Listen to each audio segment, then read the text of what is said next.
Hey guys, tonight we're slipping into the shadowy underbelly of medieval England, where the forgotten lives of prostitutes, those resilient women navigating a world of hypocrisy and hardship, unfold like a whispered secret in the mist. Did you know that in the 14th century, the Bishop of Winchester himself owned and profited from brothels in Suffolk, taxing the women he called his Winchester geese, like golden egg layers for the church coffers? It's a shocking twist of holy greed, where the very guardians of morality cashed in on vice, all while preaching damnation. Imagine that irony echoing through time. How does it make you feel about the hidden powers pulling strings in history? What if one of those geese held a secret that could topple a bishop's throne? Tease your curiosity there. And if you're hooked on these bedtime history tales that blend creepy realism with a dash of dark humour, drop a comment below sharing your wildest historical what-if to keep the conversation alive. So, before you get comfortable, take a moment to like the video and subscribe. Let me know where you're watching from and what time it is where you are. I love seeing how far this sleepy little time machine reaches. Now, dim the lights, maybe turn on a fan for that soft background hum, and let's ease into tonight's journey together. You step onto the damp cobblestones of medieval London, the mist curling around your boots like a living shroud, cold and insistent, seeping through the leather to chill your toes. The year is somewhere in the murky 1300s, just before the Black Death sweeps in like a grim reaper's sigh, and the air tastes of wet earth mixed with the faint, acrid bite of manure from passing carts. Church bells toll faintly in the distance, a recurring knell that feels like a warning, their deep vibrations humming through your chest, stirring a curious unease as if the stones themselves are whispering secrets.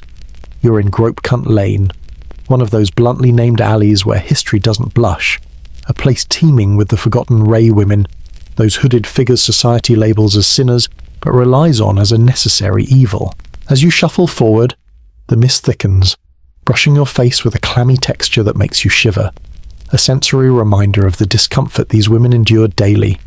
Shadowy silhouettes lean from doorways, their ray hoods, those simple woolen cloaks embroidered with subtle codes tilting just so to signal availability, a motif of survival woven into every fold.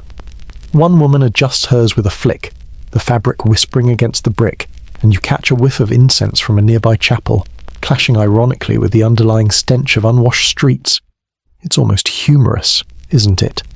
The church condemning these Winchester geese from the pulpit while their bishops pocket the profits from the very stews they oversee. Historical debates rage even now. Was this tolerance inspired by St. Augustine's view of prostitution as a lesser evil to prevent greater sins like adultery? A merciful pragmatism or just holy hypocrisy? In the post-plague years, that tolerance hardened into condemnation, purging the geese to cleanse society's soul. Compare it to colonial America in Jamestown, where immigrant women bartered their bodies for survival in harsh new worlds, trading one form of exploitation for another in the name of building empires. Empathy creeps in as you imagine their resilience, a quiet strength that mirrors modern struggles for independence amid systemic barriers. Torchlight flickers ahead, reflecting off puddles like scattered coins, casting elongated shadows that dance unnervingly on the walls. Pigeons flutter overhead, their wings a soft whoosh against the night, perching on weathered statues of saints who gaze down with a marble indifference.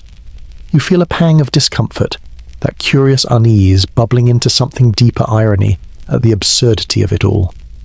Where knights fresh from crusades might detour here for quests of a different sort, their chivalrous vows forgotten in the steam. One hooded figure emerges, her face half hidden, eyes sharp with the wariness of someone who's learned to read intentions in a glance. She murmurs a coded greeting, her voice low and laced with sarcasm. "A penny for warmth, sir, or 2 for no sermons." It's a jab at the preachers who decry her trade yet turn a blind eye when it suits. You pause, inhaling the mix of damp wool and faint lavender she dabs on her wrists, a tidbit of absurdity, scavenged from church gardens to mask the grit, turning holy herbs into tools of the trade. The bells toll again, closer now, their motif echoing your growing intrigue, pulling you deeper into this world where empathy blooms amid the creepiness. These women, underdogs in a feudal game, navigated bailiffs and bishops with wits sharper than any dagger. Their lives a blend of horror and humour that history often buries. As mist swirls higher, texture like silk gone sour. You sense the unease, shifting curiosity laced with a chill that makes you lean in, ready for the shadows to reveal more. You press onward through the swirling mist, its clammy fingers brushing your cheeks like an unwelcome caress, drawing you deeper into the labyrinth of Southwark, where the River Thames laps lazily against the banks, carrying whispers of secrets long submerged. The church bells toll again, their echo bouncing off the timber-framed buildings, an ironic reminder of sin lurking just beyond the chapel doors, almost as if the peals are chuckling at the hypocrisy below. Your boots squelch on the uneven path leading to the stews, those infamous bathhouses that double as veiled dens of trade, where steam rises like ghostly veils from wooden tubs fed by hot springs diverted from the river. The air grows thicker here, heavy with the mineral tang of sulphur and the faint, herbal sweetness of lavender bundles hung to mask the underlying rot. But it only heightens your intrigue, that curious pull mingling with a detached sarcasm at how neatly vice hides in plain sight. As you duck under a low archway into one of the stews, the heat envelops you like a smothering blanket, the steam curling into your lungs and making your skin prickle with sudden claustrophobia. Flickering candles line the wet tiles, their flames dancing erratically on the slick surfaces, casting elongated shadows that twist like conspirators in a dimly lit play. Embroidered hoods flutter on pegs near the entrance, those ray garments worn by the women here, some subtly altered with hidden pockets for coins or herbs, a motif of clever survival in a world that brands them while profiting from their labour. One such woman, a stew-keeper with a Flemish lilt to her voice, emerges from the haze, her eyes sharp as a hawk's beneath her hood. She's robust, her sleeves rolled up to reveal arms scarred from years of tending the vats, and she sizes you up with a wry smile, murmuring, "Warmth for a penny, stranger, or secrets for two, but mind the tribute the bishop's geese don't swim free." Her words drip with sarcasm, a nod to the absurd tidbit that these women dye their simple linens with boiled dandelions to mimic the sheen of forbidden silk, defying sumptuary laws that bar them from wearing anything fine lest they blur the lines of class. It's laughable. Really the church raking in profits from these very stews, taxing the geese to fund grand cathedrals, yet condemning the trade from afar to keep control.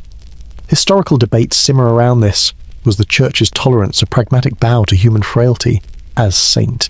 Augustine argued, allowing prostitution as a valve for society's pressures, or just a cynical grab for gold that tightened into outright hunts, after the plague reshaped everything empathy stirs in you, as you imagine her bartering not just for coin, but for a sliver of independence, much like women in America's Great Depression speakeasies, where they traded whispers and wares in hidden bars to scrape by amid economic ruin.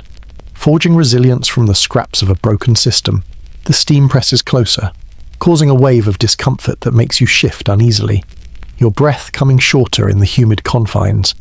Yet there's an ironic detachment in watching her negotiate with a passing merchant, her hood tilting just so to seal the deal without a word. Bundles of lavender dangle overhead, their scent cloying against the damp wood and faint undercurrent of sweat, hiding the filth, but not erasing it, a perfect metaphor for the era's veiled realities. You catch glimpses of other women lounging by the tubs, their faces softened by the haze but etched with the weariness of lives balanced on a knife's edge, trading empathy for their quiet strength amid the creepiness of it all. One jokes softly to another. These knights come questing for dragons, but settle for a dip chivalry's cheaper in steam. The humour lands with a bitter edge, lightening the intrigue but underscoring the sarcasm of men in armour preaching virtue by day, only to slink here by night.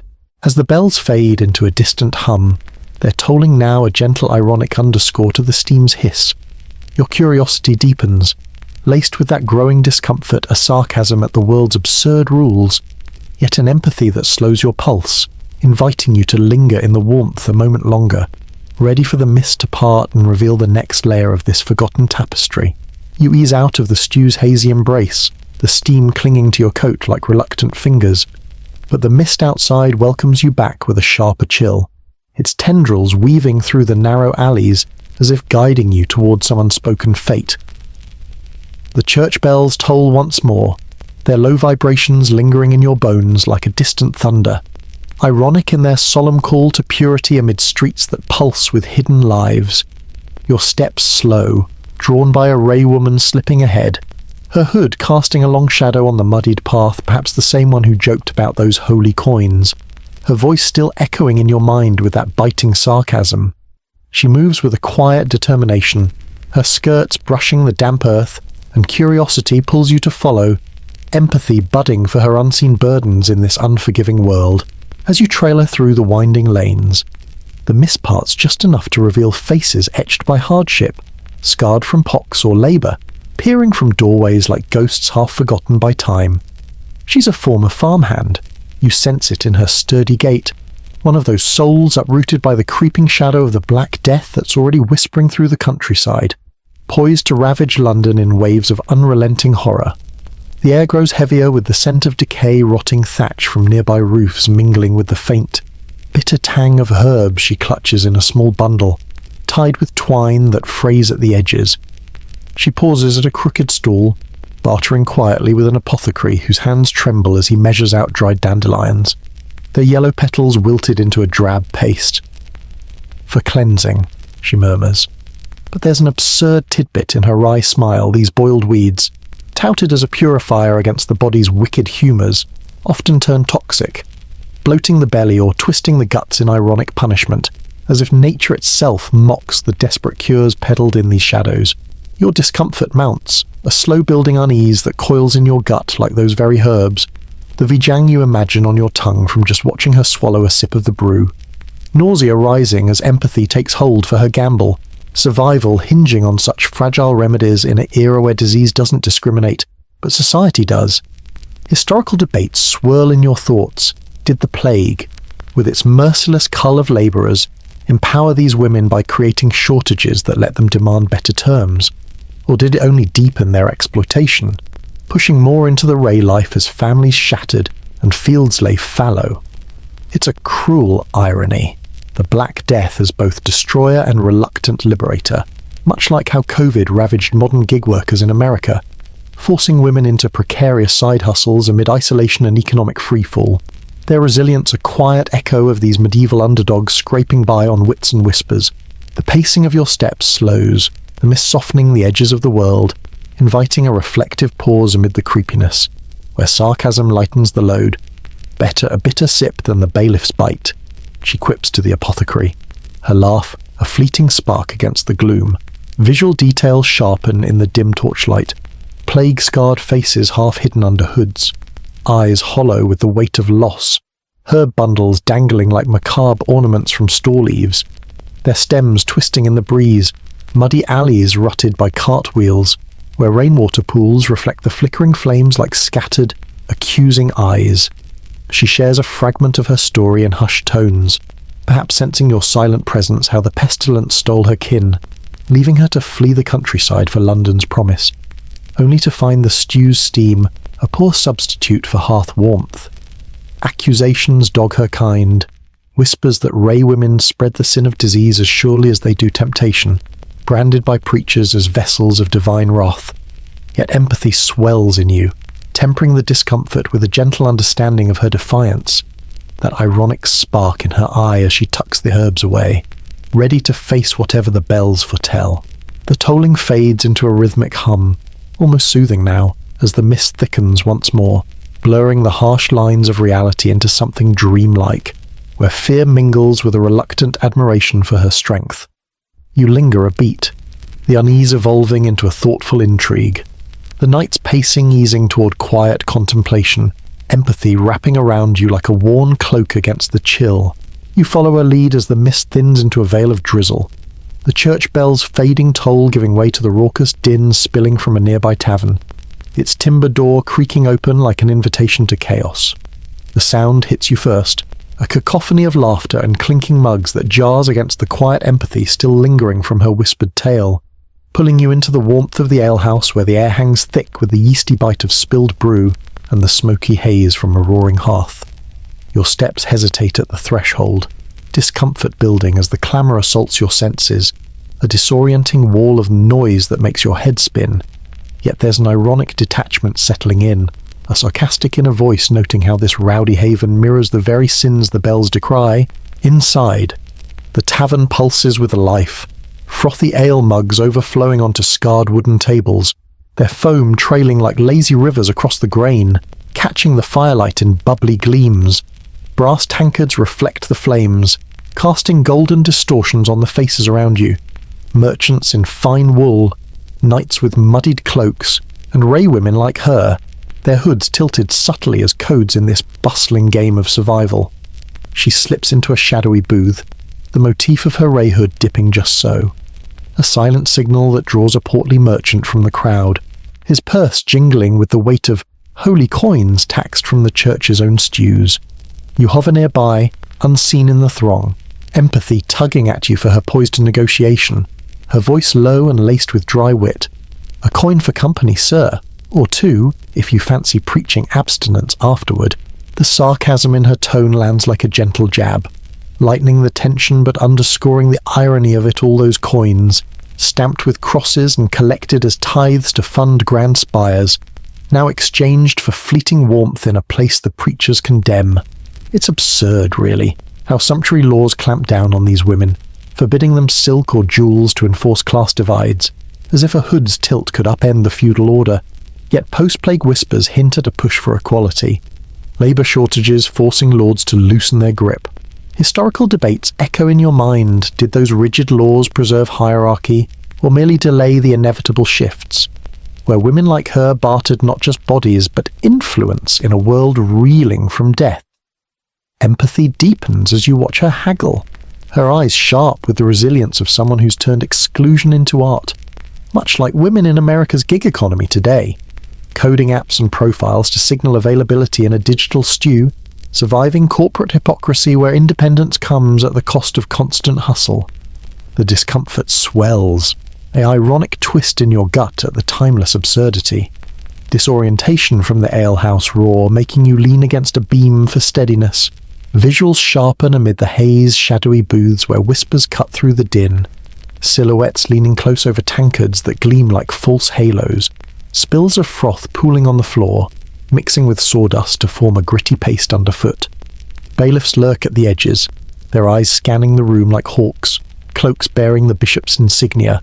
Ironic guardians of morality who pocket bribes as readily as they dole out fines. One approaches her booth, his boot thudding ominously, but she deflects with a hooded glance and a quip. "Care for a sip, officer. It's holier than the water in your font."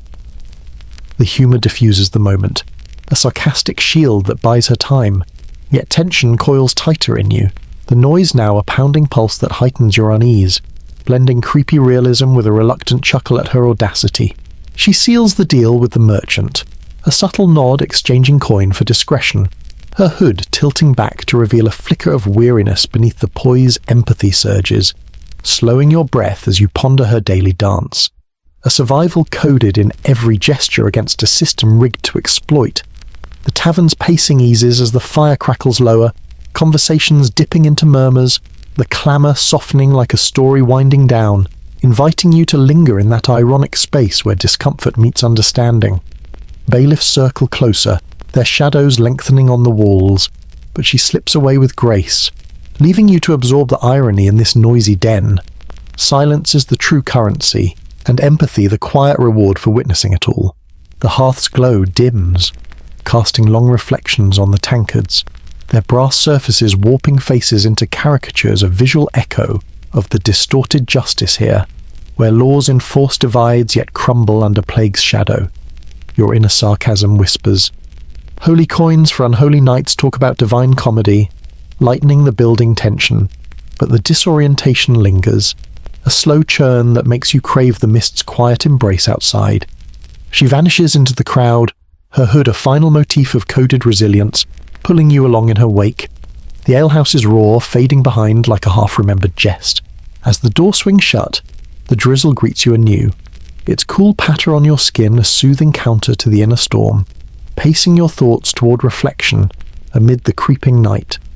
Discomfort peaks in ironic waves, empathy for her world tempering the unease, drawing you deeper into the tale's gentle unravelling. You press deeper into the night, the churchyard's chill lingering on your skin as her fading silhouette merges with the mist, her story of betrayal hanging like a frost-laced web in your mind.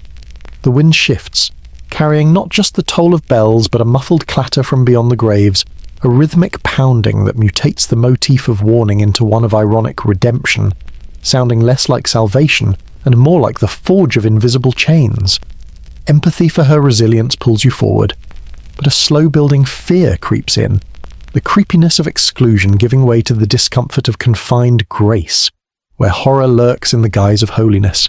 The Magdalene house rises before you, its stone walls etched with lichen like forgotten sins, the heavy oak door groaning open with a push that echoes your unease. A rush of sharp, caustic air assaults you, the biting sting of lye soap, blended with the earthy must of damp wool and faint incense, a sensory immersion that pricks your eyes and throat, making you blink back tears as irritation spreads like a slow burn across your skin. Inside, the space unfolds in stark simplicity. Iron beds aligned like soldiers under grey blankets that rasp against your fingertips, coarse as sackcloth, their weave a muted symbol of hopes dimmed, torchlight fading into the gloom of enforced purity. Oil lamps sputter on shelves laden with worn prayer books, their flames casting jittery shadows over pale faces hunched over looms, women whose eyes flicker with weary defiance. Reformed by decree but confined by design, a nun moves through the room, her habit swishing like a whisper of judgment, directing the Ray women in their endless cycle prayers at dawn's grey light, sewing until fingers bleed, broth so watery it mocks nourishment. One woman, her knuckles raw from the needle, looks up with a sarcastic curl to her lip, whispering, "Stitch for the soul. They say mine's fraying faster than this thread." The sarcasm twists in you like a knot, lightening the oppressive air but amplifying your discomfort. A fear-laced unease at the hypocrisy these houses, invoking Mary Magdalene's redemption, offer refuge yet exact labour as penance, mending linens for lords who sin freely while these fallen pay the price. Ever wonder if holy work is just punishment rebranded? You ponder, the chains of thread binding spirits tighter than iron. Isn't it oddly funny, the way salvation's price feels like a bad bargain, chains disguised as charity? The nun's eyes narrow, but she moves on, her footsteps a steady beat that syncs with the loom's clack, a rhythm that slowly lulls the room into a trance-like state, inviting you to reflect on the irony of it all. The pacing slows as you drift through the dormitory, the loom's clack softening to a hypnotic rhythm that invites introspection. Empathy swelling for these underdogs whose subtle rebellions gleam like hidden sparks.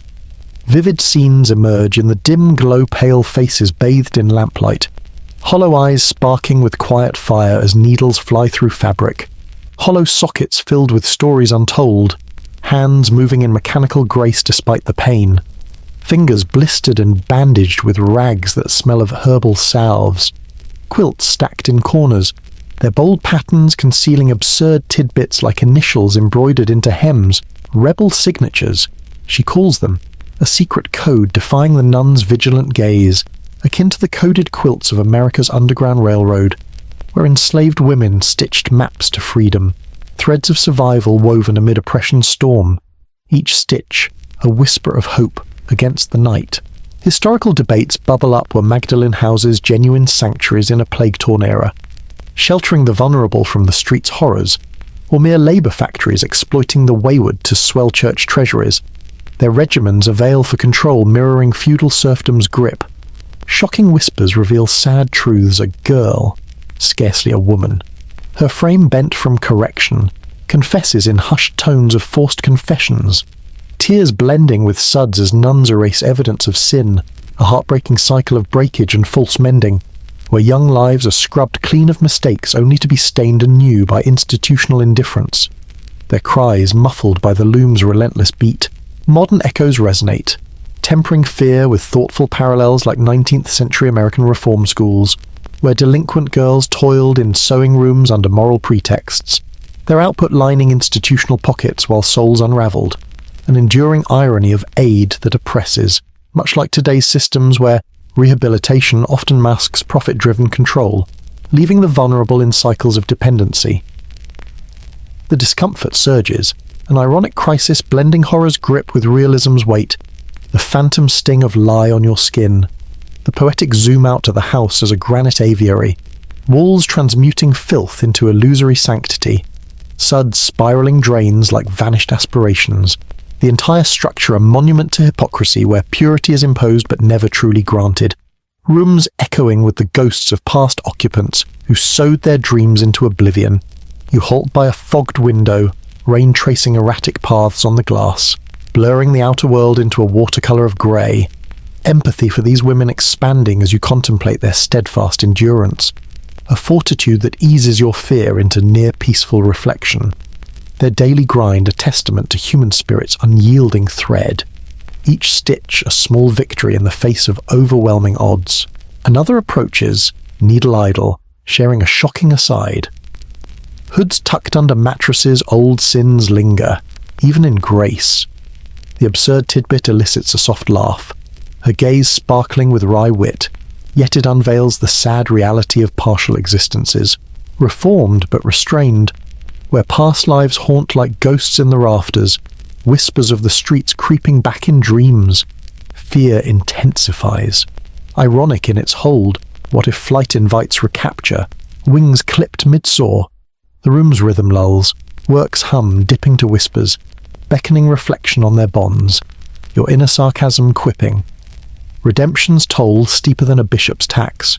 Still, empathy mellows the sharpness, guiding you to the hearth's subtle warmth, where tales brew like thin stew, poised to overflow into the encroaching dark. Flames sputter low, elongating shadows across the quilts, their hidden initials shimmering like constellations in a tempest, a bizarre vista of interred defiance, chilling yet stirring, morphing the mood from trapped strain to contemplative quiet, summoning the night's profounder unveilings.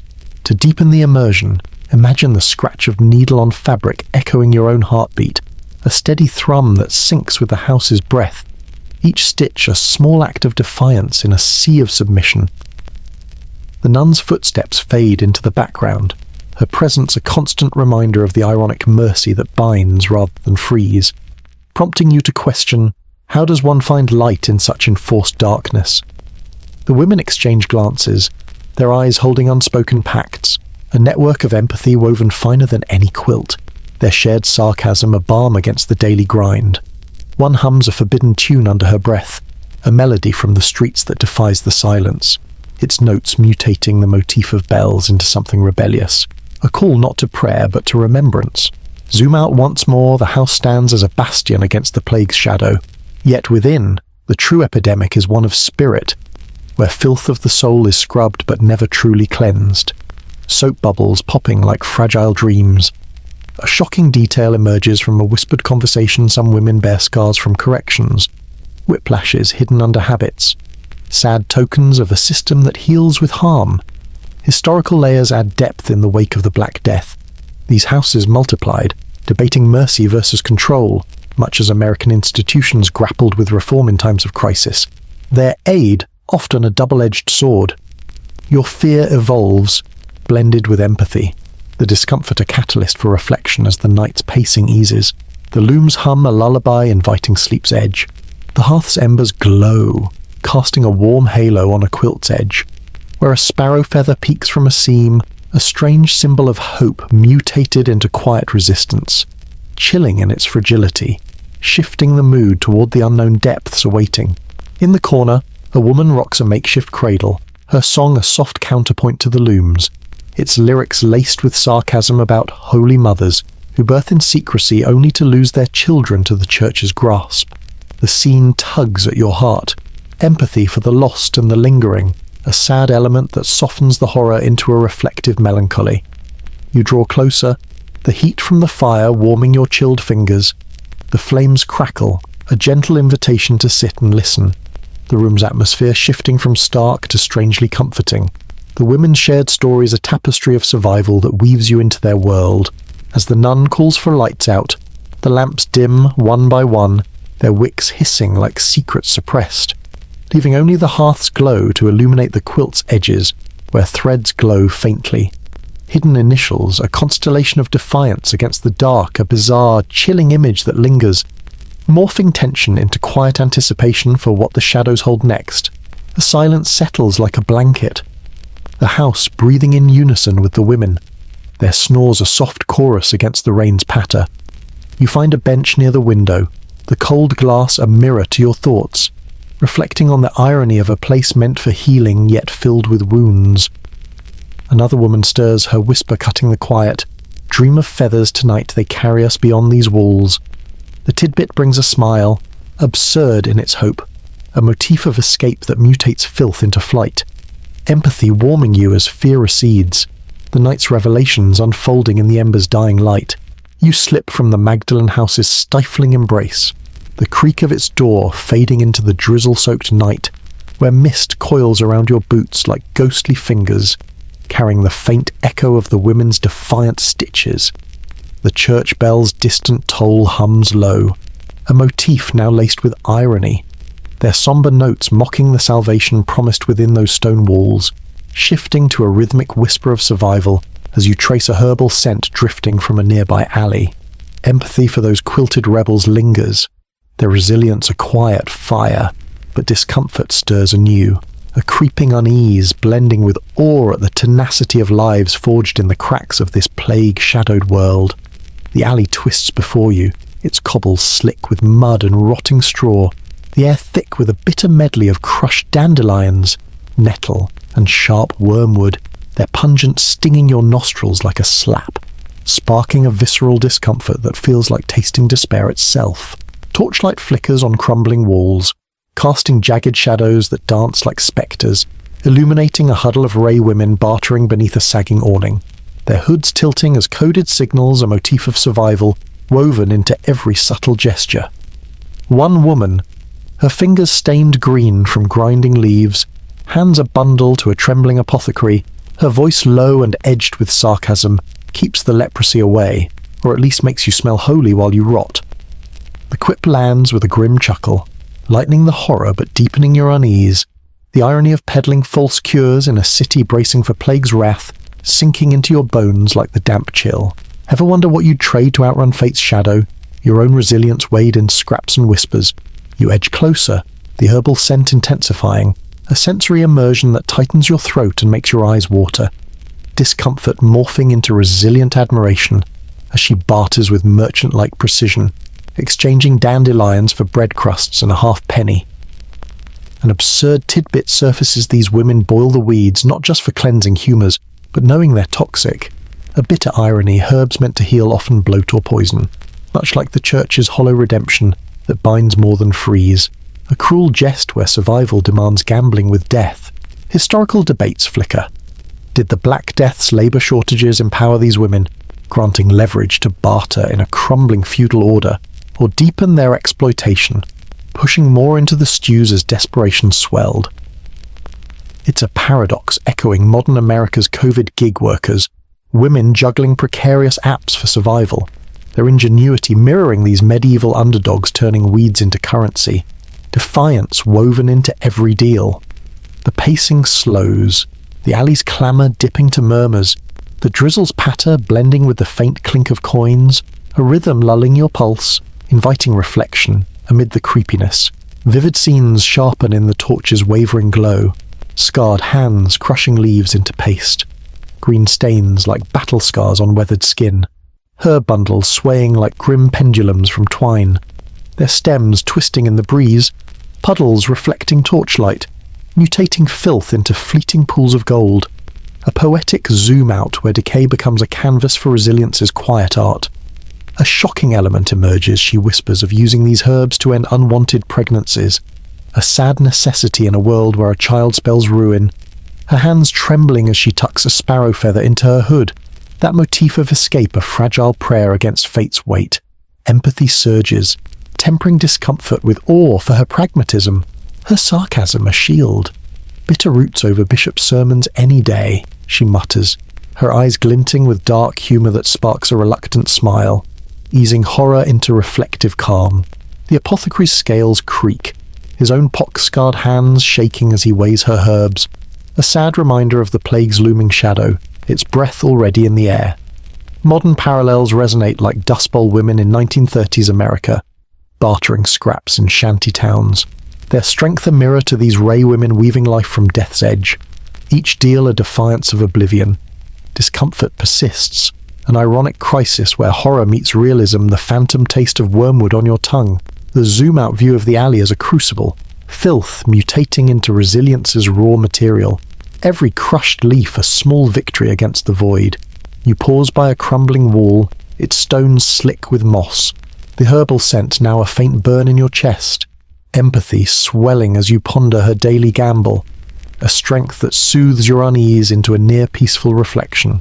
She adjusts her hood, a sparrow feather peeking from its hem, and shares a shocking aside, feathers from churchyard nests, stolen luck, outsmarting priests. The absurd tidbit elicits a chuckle, her wit a defiant spark, but it unveils the sad truth of lives pinned on superstition, where hope is as fragile as a feather in mud. Fear spikes, ironic in its grip. What if luck falters before the plague strikes? The alley's rhythm softens, torchlight flickering lower, casting long shadows that dance like spectres, inviting reflection on their strength. Your inner sarcasm whispering, holy herbs for unholy nights some cure. Empathy warms you, drawing you toward a distant fire's glow, where stories simmer like the herbs, ready to spill into the night's next chapter. To deepen the immersion, imagine the crunch of straw underfoot, each step echoing your heartbeat, syncing with the alley's pulse, a gritty thrum of survival. The women exchange glances, their eyes holding unspoken pacts, a network of empathy finer than any herbs weave, their sarcasm a balm against despair. One hums a street tune, its notes defying the bell's toll, mutating the motif into rebellion, a call not to prayer but to endurance. Zoom out, the alley stands as a forge, where filth becomes fuel for defiance. Each barter a spark against the dark, a tapestry of grit and grace. A shocking whisper cuts through, some herbs are laced with belladonna, a desperate bid to dull pain or end it, a sad secret that weighs heavy, like the unborn lost to necessity. Historical layers add depth. Post-plague, these markets grew, debates raging over whether they empowered or entrapped. Much like American gig platforms promise freedom but bind with precarity. You linger, the fire's warmth brushing your chilled fingers, the herbal scent softening to a faint memory. Pacing your thoughts toward introspection, another woman approaches, her hood low, sharing a tidbit. We trade nettle for bread, but keep feathers for dreams, priests can't tax those. Her smile, half sarcasm, half hope, stirs empathy, easing fear into a reflective hush.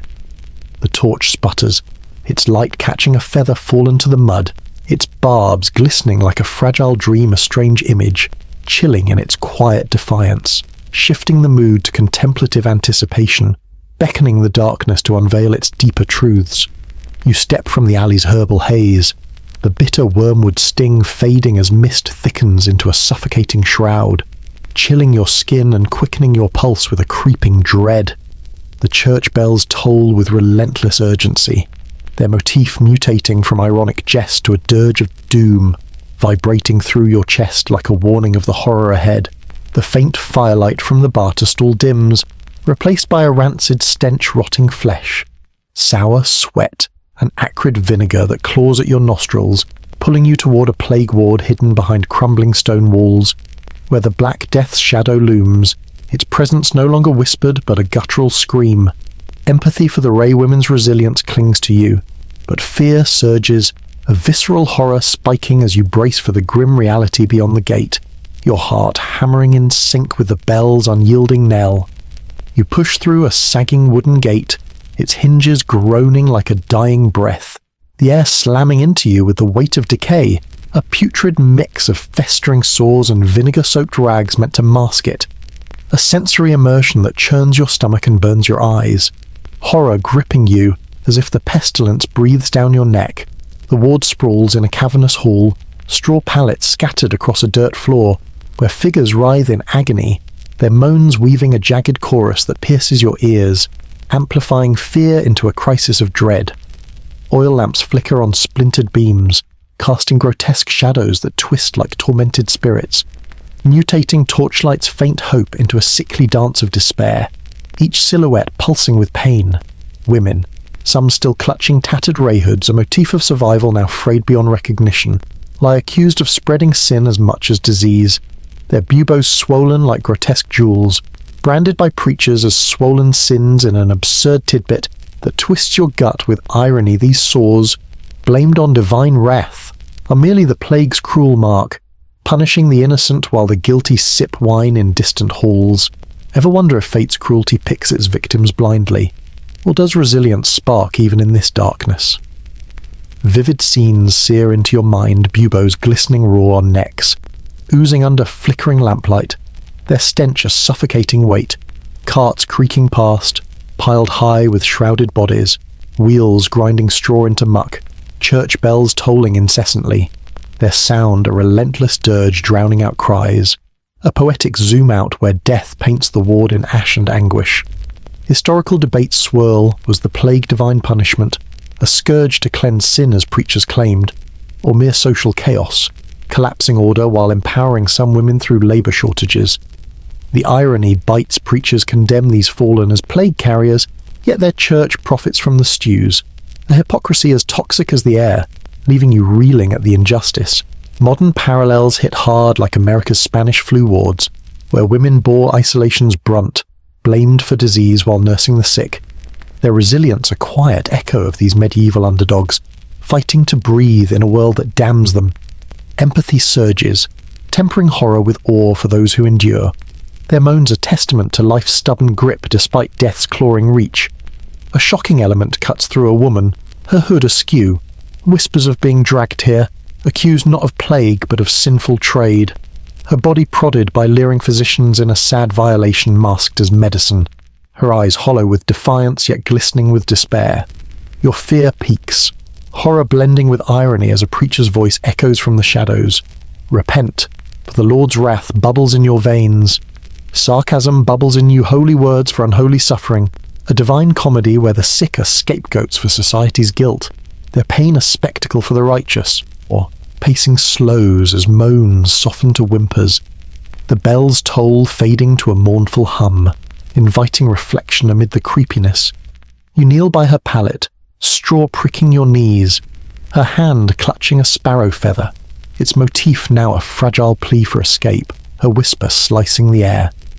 Feathers don't fly here, only prayers, and they sink like stones. The sad tidbit lands with a chill, her irony a shield against despair, stirring empathy that calms your racing pulse into a reflective hush. You linger, the vinegar's sting fading as empathy takes root, a resilient awe for her unbowed spirit grounding your fear. Another woman stirs, her voice a rasp. They call this a curse, but living's the real punishment. Her sarcasm sparks a grim smile, easing horror into contemplation, the ward's rhythm lulling as lamplight dims, shadows stretching like fingers grasping for dawn. Modern echoes deepen like COVID nurses in 2020 America, working through fear to save others. Their exhaustion mirrors these women's fight, each breath defying death's claim. The discomfort evolves, horror softening into reflective awe. The ward's grim tableau a crucible where filth mutates into endurance's raw art, a testament to survival's thread woven through pain. Zoom out the hall looms as a sepulchre, torchlight fading into despair's palette. Yet every moan carries life's spark, a defiance against oblivion's weight. A shocking whisper reaches you. Some women smuggle belladonna-laced herbs, not for healing but for mercy, ending suffering in secret, a sad act of agency in a place that strips it away. Historical layers add depth post-plague. These wards sparked debates on salvation versus silencing, much like modern quarantine ethics questioning care versus control. Your fear ebbs, empathy anchoring you as the bell's toll slows, a motif now soothing, guiding you toward peace's edge. The lamps flicker out, leaving a single flame to illuminate a feather in her trembling hand, its barbs glinting like a fragile star, a strange image, chilling in its defiance, shifting the mood from horror to a contemplative hush, beckoning the night's grimmest truths to unfold, to deepen the immersion. Imagine the straw's damp grit under your knees, its texture a mirror to your unease, each moan syncing with your heartbeat, a pulse of shared suffering. Another woman's eyes meet yours, her gaze holding a pact of endurance, her sarcasm a lifeline, plague or preacher. Both want us quiet, good luck with that. Her quip softens the horror. a nod to resilience that invites a reflective pause. How do you hold on to hope when the world brands you cursed? Vivid details linger a physician's stained gloves, reeking of vinegar, probing a swollen neck, a tattered hood discarded on the floor, its embroidery fraying like broken dreams, shadows pooling in corners, mutating into shapes that whisper of escape. The pacing lulls further, the ward's air heavy with final breaths, yet empathy blooms, a quiet strength easing your fear into a somber reflection. Zoom out again, the ward stands as death's canvas, yet each groan paints defiance, filth transmuting into resilience's art, a tapestry of survival against the void. A sad whisper cuts through. Some women sing forbidden street ballads under their breath, defying the preacher's chants, their voices a faint rebellion that echoes the sparrow feather's fragile hope. Historical debates deepen. Were these wards sanctuaries or prisons? Their care a mercy or a means to silence dissent? Modern parallels resonate like Black Lives Matter activists in America, facing blame yet fighting for voice. Their endurance mirrors these women's quiet war. The bell's hum softens, a motif of peace emerging, your fear fading into empathy's calm, the night's rhythm guiding you toward deeper truths. The last lamp sputters, its glow catching a feather's edge, glinting like a star about to fall, a chilling image, strange in its quiet defiance, morphing horror into anticipation for the darkness's next revelation. You stumble from the plague ward's suffocating horror, the moans and rancid stench clinging to your coat like a curse. The church bells' fading toll now a mournful pulse, their motif mutating from doom's dirge to a chilling echo of betrayal that reverberates through the mist. The sparrow feather's fragile glint lingers in your mind, a symbol of defiance against death's grip. But fear gives way to a deeper shock as you follow a Ray woman's hurried steps, her tattered hood flapping like a broken wing, a motif of survival now stained with despair. She leads you back to the Suffolk stews, where steam rises like a shroud, and empathy for her resilience battles a rising horror, your pulse quickening as you sense a darker truth lurking in the haze. Betrayal's shadow looming larger than the plague itself. You slip through a narrow archway into the stew's humid heart, the air slamming into you with a cloying mix of sulphur, sweat, and a metallic tang blood, faint but unmistakable. Its scent a sensory immersion that twists your stomach into knots, shock spiking as horror deepens into something raw and personal. The bathhouse's tiled walls glisten under flickering candles, their flames casting warped shadows that dance like spectres, mutating torchlight's hope into a grotesque flicker of despair, each reflection a distorted mirror of the sins hidden here.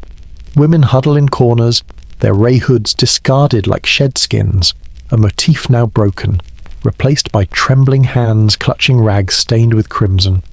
One woman, her face pale as bone, kneels by a steaming vat, her eyes hollow with a pain that transcends the plague's cruelty, her whisper cutting through the steam. They cleanse us of sin, but not like you think. Her voice drips with sarcasm, a shield against a betrayal so raw it shocks you, the horror of her words sinking in as you realize she speaks of forced abortions, a sad necessity to purify for the church's gaze. The fetus discarded in plague pits like unholy offerings, an absurd tidbit that lands like a punch. Ironic in its cruelty, the church profits from their trade, yet demands their wombs be emptied to maintain its facade of sanctity. Ever wonder how far hypocrisy can twist before it breaks, or what resilience holds fast in such betrayal? Vivid scenes burn into your senses, blood-stained rags piled in a shadowed corner, their crimson smears glowing under candlelight like accusations, steaming vats bubbling with a sickening hiss, their heat masking the metallic scent but not its weight, trembling hands clutching crucifixes, their wood worn smooth by desperate prayers, a poetic zoom-out where the stew becomes a crucible, filth mutating into a perverse altar of sacrifice. Historical debates swirl. Did the church's condemnation of abortion, rooted in medieval theology, serve moral order, or was it a tool to control women's bodies while tolerating their trade for profit? A hypocrisy that deepened post-plague as population fears clashed with moral crusades. The irony sears preachers decry sinful wombs yet tax the stews, leaving women to bear the cost in blood and silence, their pain a currency for the church's coffers. Modern parallels hit like a gut punch like America's pre-Roe v. Wade era, where women faced back-alley abortions. Their desperation a mirror to these medieval underdogs, sacrificing futures to survive a system that brands them while profiting from their pain. Empathy surges, shock blending with a raw awe for their endurance. Your heart pounding as betrayal's weight settles, a horror that feels personal, as if you've witnessed a wound that never heals. A shocking element cuts deeper, she whispers of a stewkeeper, a Flemish woman with a cruel smile, forcing the procedure with belladonna-laced herbs. Her voice cold, no child, no shame, no problem. The sad act, masked as mercy, leaves the woman trembling, her eyes wet with defiance yet broken by loss, a betrayal by one of her own, a sister turned enforcer for the church's will. Your shock peaks, horror laced with irony as you hear a distant preacher's chant, "Cleanse the flesh, save the soul." Sarcasm flares in you holy water for unholy wounds, a divine farce where betrayal is cloaked in piety, the women scapegoats for society's guilt. The pacing slows, the steam's hiss softening to a murmur, the candles flicker dimming as if weary of the truth, inviting reflection amid the creepiness. You kneel beside her, the tiles cold and slick under your knees, her hand clutching a discarded hood, its embroidered edge frayed like her spirit. A motif now shattered, she whispers. They take our futures, but not our fight. Her sarcasm a lifeline, sparking a grim smile that eases the horror into a reflective hush. Empathy grounding your shock into a reluctant awe for her unbowed will. You linger, the metallic scent fading as empathy takes root, a resilient admiration for her defiance anchoring your horror. Another woman stirs, her voice a rasp. They call it sin, but losing a child's the real hell. Her sarcasm cuts, a shield against despair, inviting a contemplative pause. How do you hold on to hope when betrayal comes from within? Vivid details sear a bloodied rag slipping into the vat, its crimson dissolving like a fading scream, a crucifix dangling from her neck, its chain tangled like her life's threads, shadows pooling in the steam, mutating into shapes that whisper of loss. The stew's rhythm lulls, the hiss of water blending with soft sobs, a sad element that weighs heavy, like the unborn cast into pits, their absence a silent wound. Historical layers deepen post-plague. Such practices sparked debates on whether the church's control saved souls or broke them. Much like modern reproductive rights battles question agency versus authority, modern echoes resonate like women in 1970s America, navigating illegal clinics with no recourse, their pain a mirror to these women's silent war, each loss a defiance of a system that profits from their suffering. Zoom out, the stew stands as a sacrificial altar, where filth becomes a perverse sacrament, each drop of blood a testament to survival's cost, a tapestry woven with grief and grit. A shocking whisper reaches you. Some women hide their pain with sparrow feathers, tucking them into hoods as charms against further loss. A sad act of agency in a place that strips it. Your shock evolves, empathy softening horror into reflective awe, the steam's warmth a faint comfort against the betrayal's chill. Another woman approaches, her hood low, sharing a tidbit. We weave feathers into our hem's flights, all we've got left. Her smile, half sarcasm, half hope, stirs empathy, easing shock into contemplation. The pacing slows further, the candles glow fading, casting long shadows that dance like mourners, inviting you to reflect on their strength. Your inner sarcasm whispering, holy cleansings, unholy costs, what a divine deal. The stew's air grows still, empathy grounding you as the bell's toll softens, a motif now mournful, guiding you toward peace's edge. To deepen the immersion, imagine the tiles slick chill under your knees, their texture echoing your shock, each sob syncing with your heartbeat, a pulse of shared betrayal. Another woman's eyes meet yours, her gaze holding a pact of endurance, her sarcasm a lifeline. They scrub our sins, but the stains stick, guess we're too stubborn to fade. Her quip softens the horror, inviting a reflective pause. How do you rebuild after such loss? Vivid details linger, a vat steam curling like a ghost, hiding the blood's truth, a hood discarded on the floor, its embroidery fraying like broken dreams, shadows stretching across tiles, mutating into shapes that whisper of sacrifice. The pacing lulls, the stew's air heavy with grief, yet empathy blooms, a quiet strength easing your shock into a somber reflection. Zoom out again, the bathhouse looms as a sepulchre, where torchlight fades into grief's palette, yet each sob carries defiance, filth transmuting into resilience's art, a testament to survival's unyielding thread. A sad whisper cuts through some women sing forbidden lullabies, their voices defying the church's chants, a faint rebellion echoing the sparrow feather's fragile hope.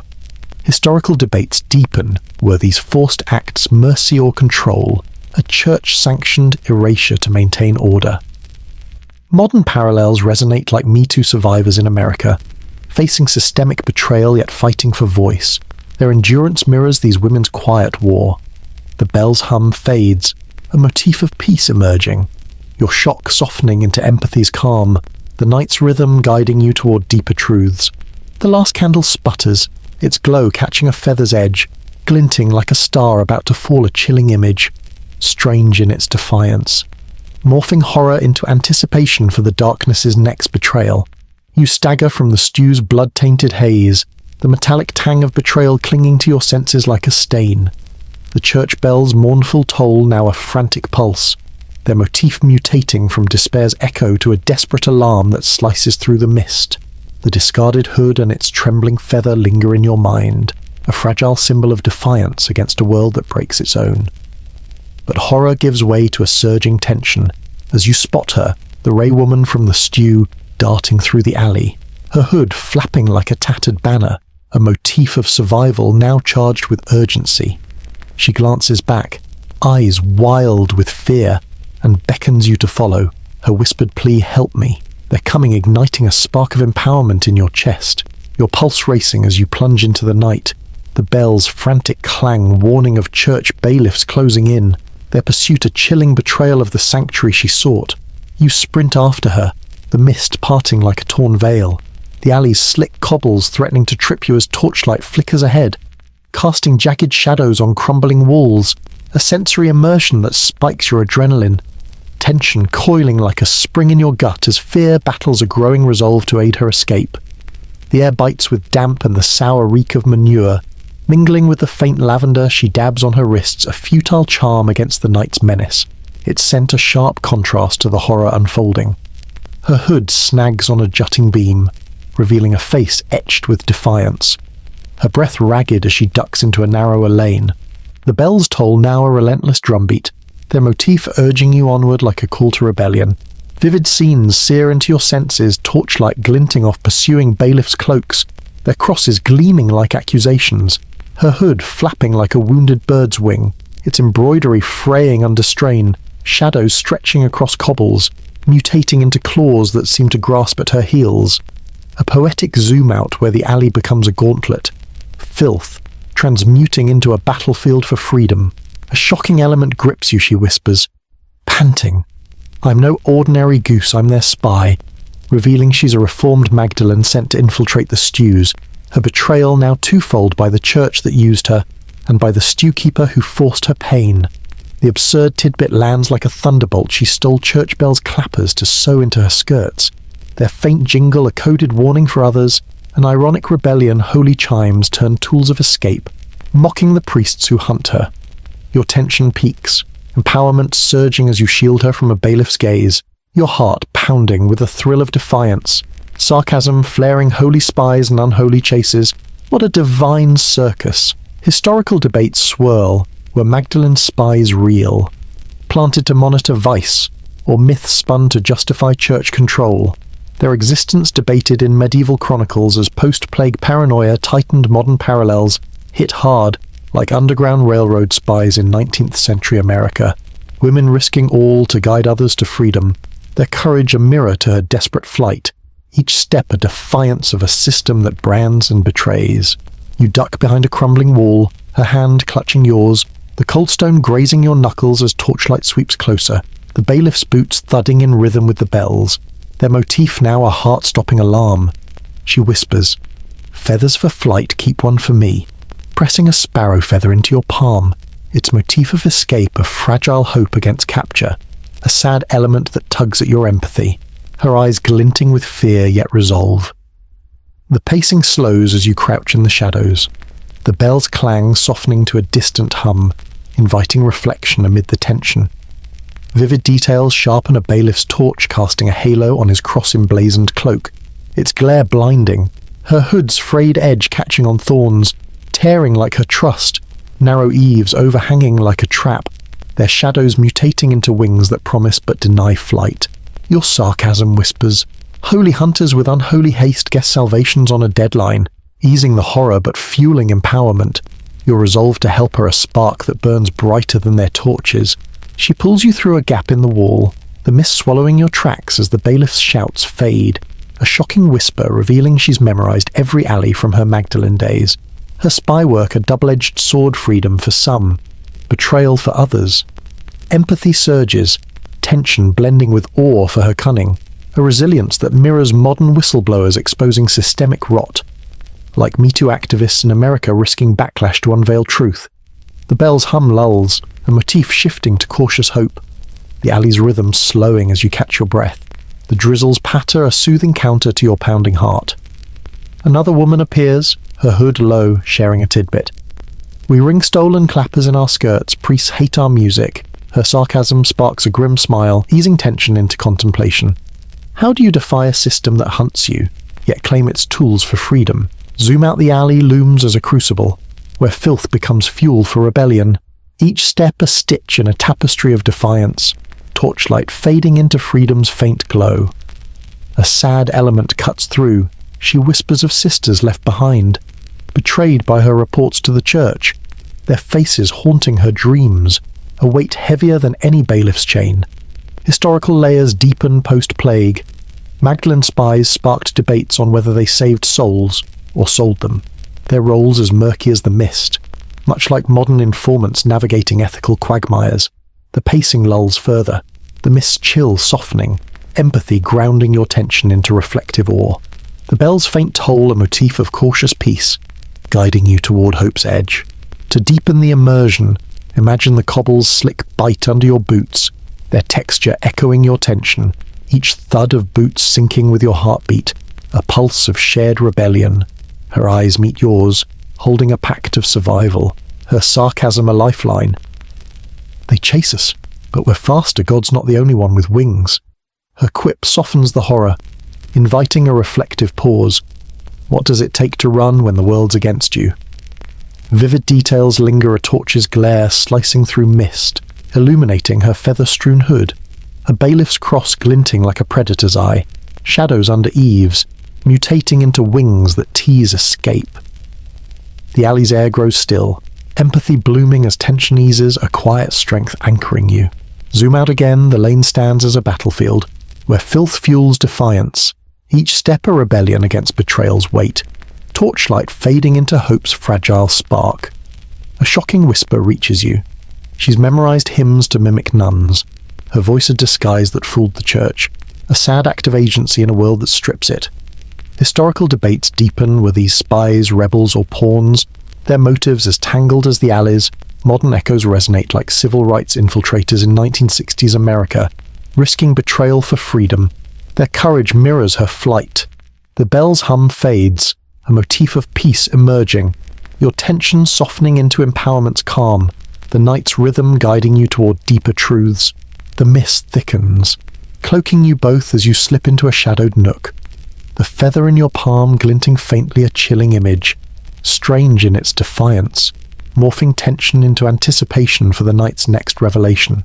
You emerge from the shadowed nook, the mist curling around you like a fading veil, the sparrow feather in your palm still warm from her trembling grip, its fragile glint a motif of defiance that lingers as the church bell's faint hum softens, their toll mutating from frantic alarm to a weary lament, echoing the resilience of a city battered by plague.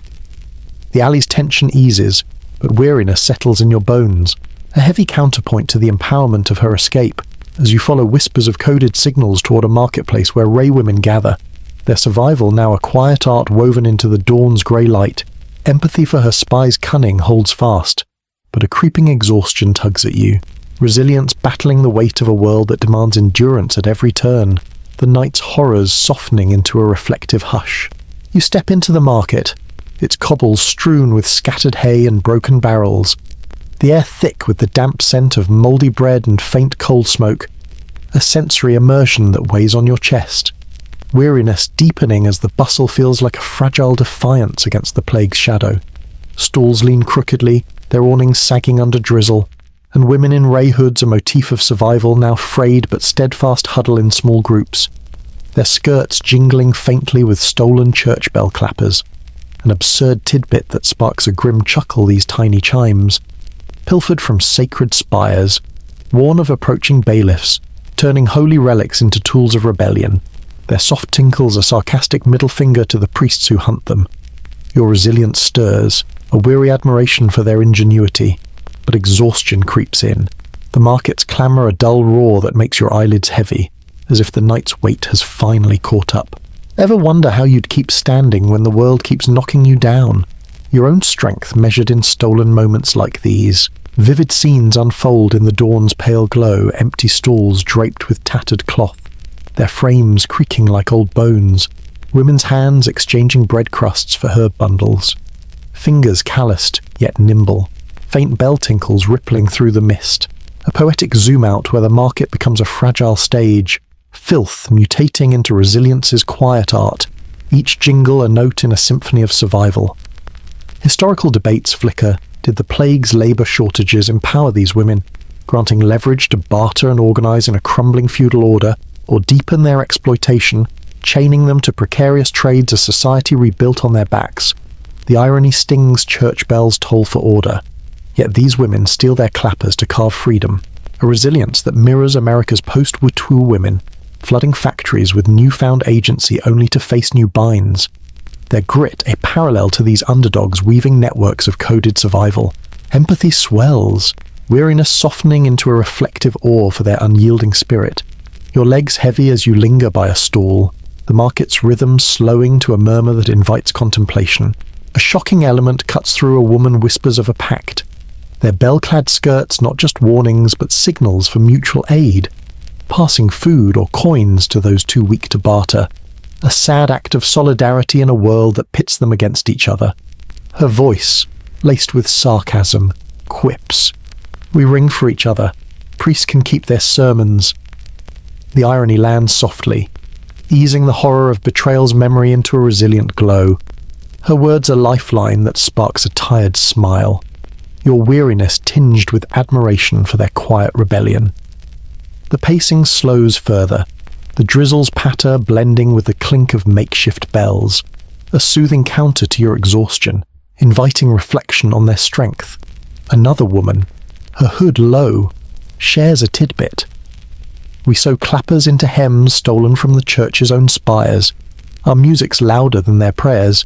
Her sarcasm warms you, a defiant spark that softens the market's grim air, empathy grounding your weariness into a contemplative hush.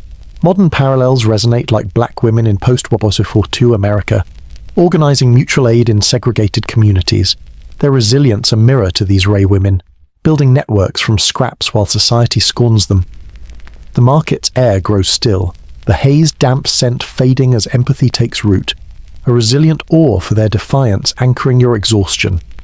Vivid details sharpen a woman's hood jingling faintly, its bell clapper glinting like a hidden star. A stall's broken barrel leaking grain, pecked by sparrows whose feathers a motif of escape flutter free, shadows pooling under awnings, mutating into shapes that whisper of solidarity. A sad element emerges, she whispers of a sister lost to the plague. Her bell now silent, passed to another to keep the signal alive, a heartbreaking act of legacy that weighs heavy, like the unborn lost in the stews. Your resilience falters, weariness deepening as you ponder their losses, the market's rhythm a lullaby that soothes your heavy heart.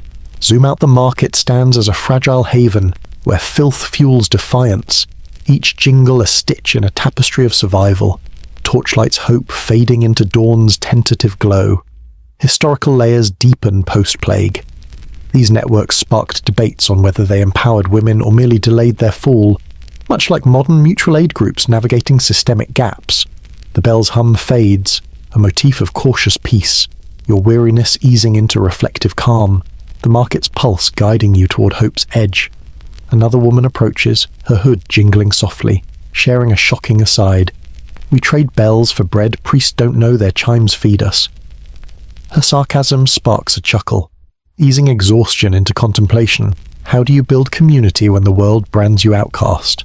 To deepen the immersion, imagine the haze damp grit under your boots, its texture echoing your weariness, each jingle syncing with your heartbeat, a pulse of shared defiance.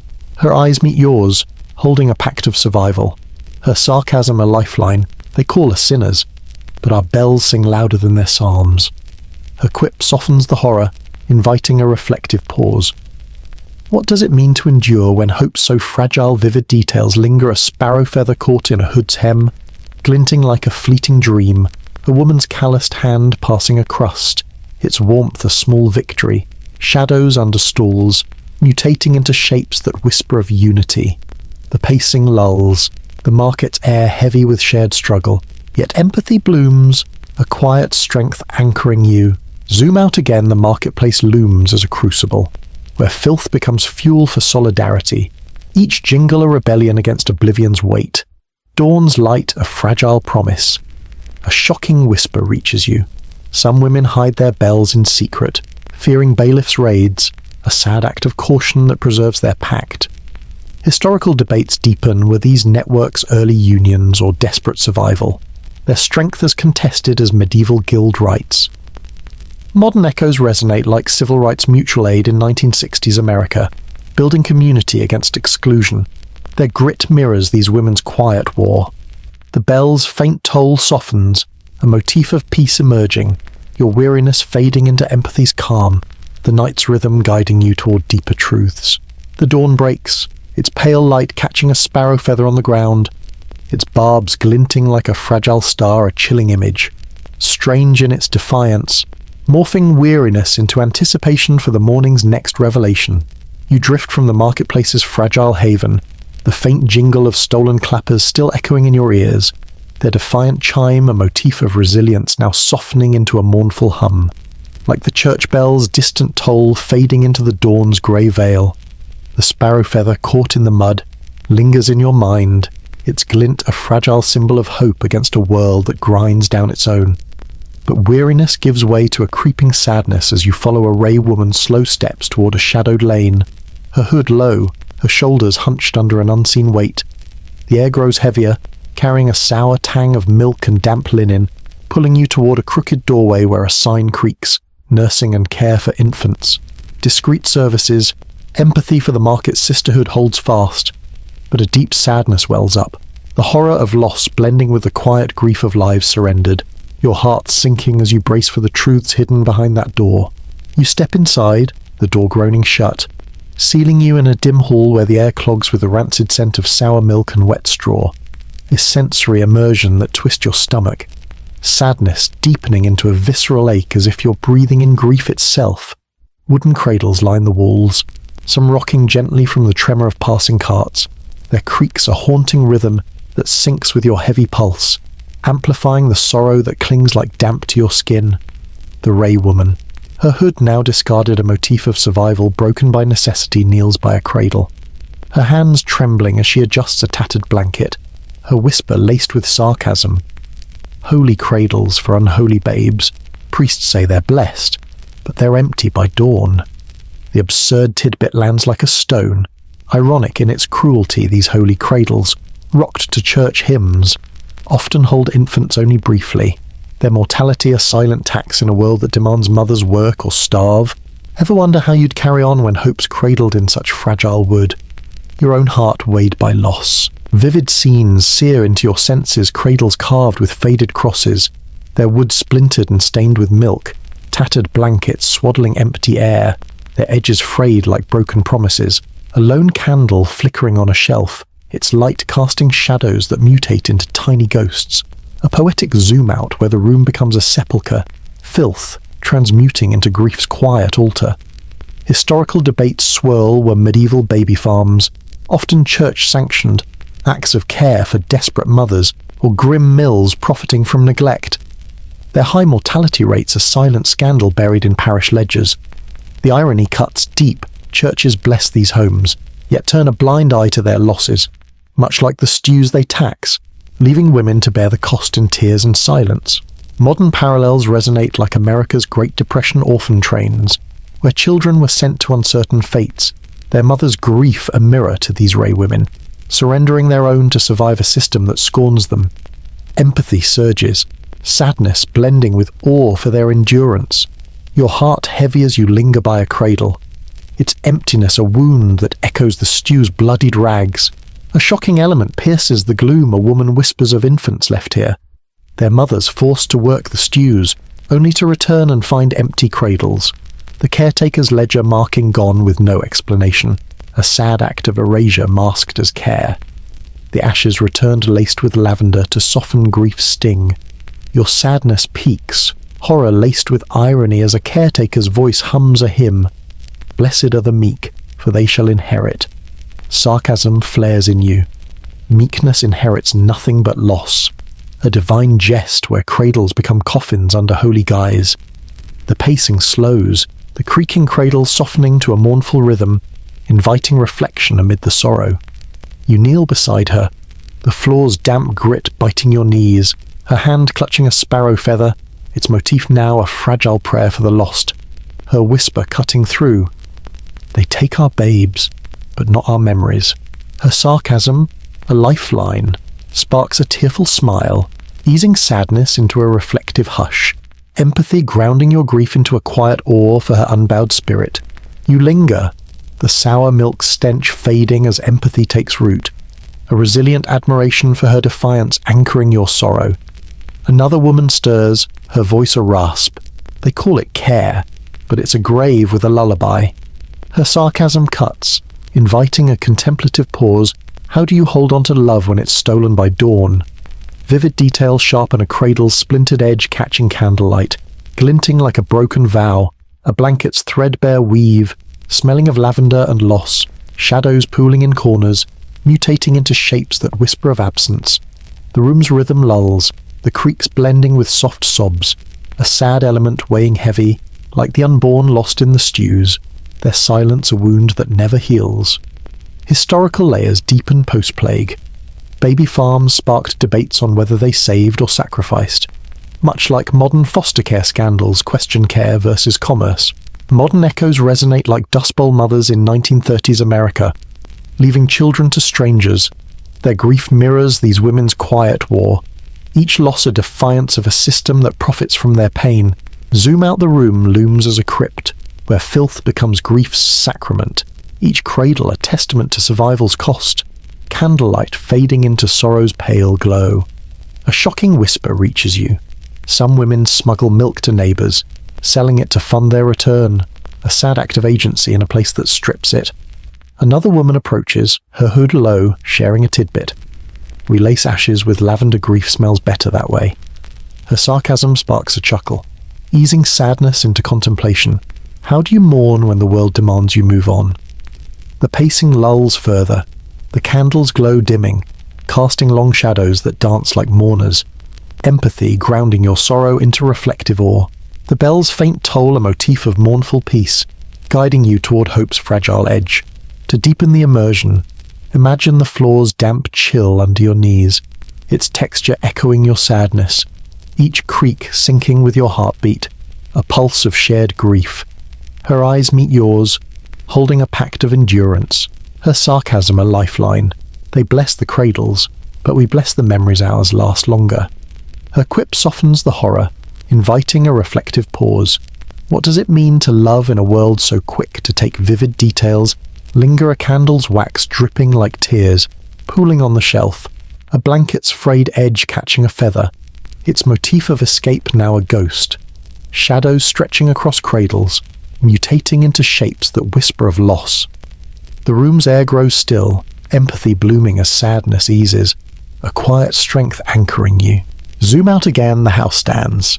You step from the baby farm's mournful gloom, the sour milk stench lingering on your coat like a ghost, the faint creak of empty cradles echoing in your ears as the church bell's distant toll softens. their motif mutating from grief's lament to a stern pulse of enforced redemption, a rhythm that feels more like judgment than mercy.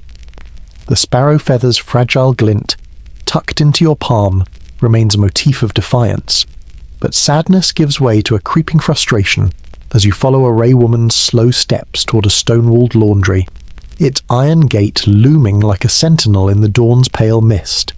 Empathy for her lost child clings to you, but a restless irritation stirs, reflection deepening as you brace for the harsh truths of this reformed world, where labour masquerades as salvation and resilience battles, a system that binds more than it frees. You push through the gate, its hinges groaning like a warning, the air slamming into you with the caustic bite of lye soap and damp linen, a sensory immersion that stings your eyes and throat, frustration flaring as the sharp scent claws at your senses, a physical echo of the irritation brewing within.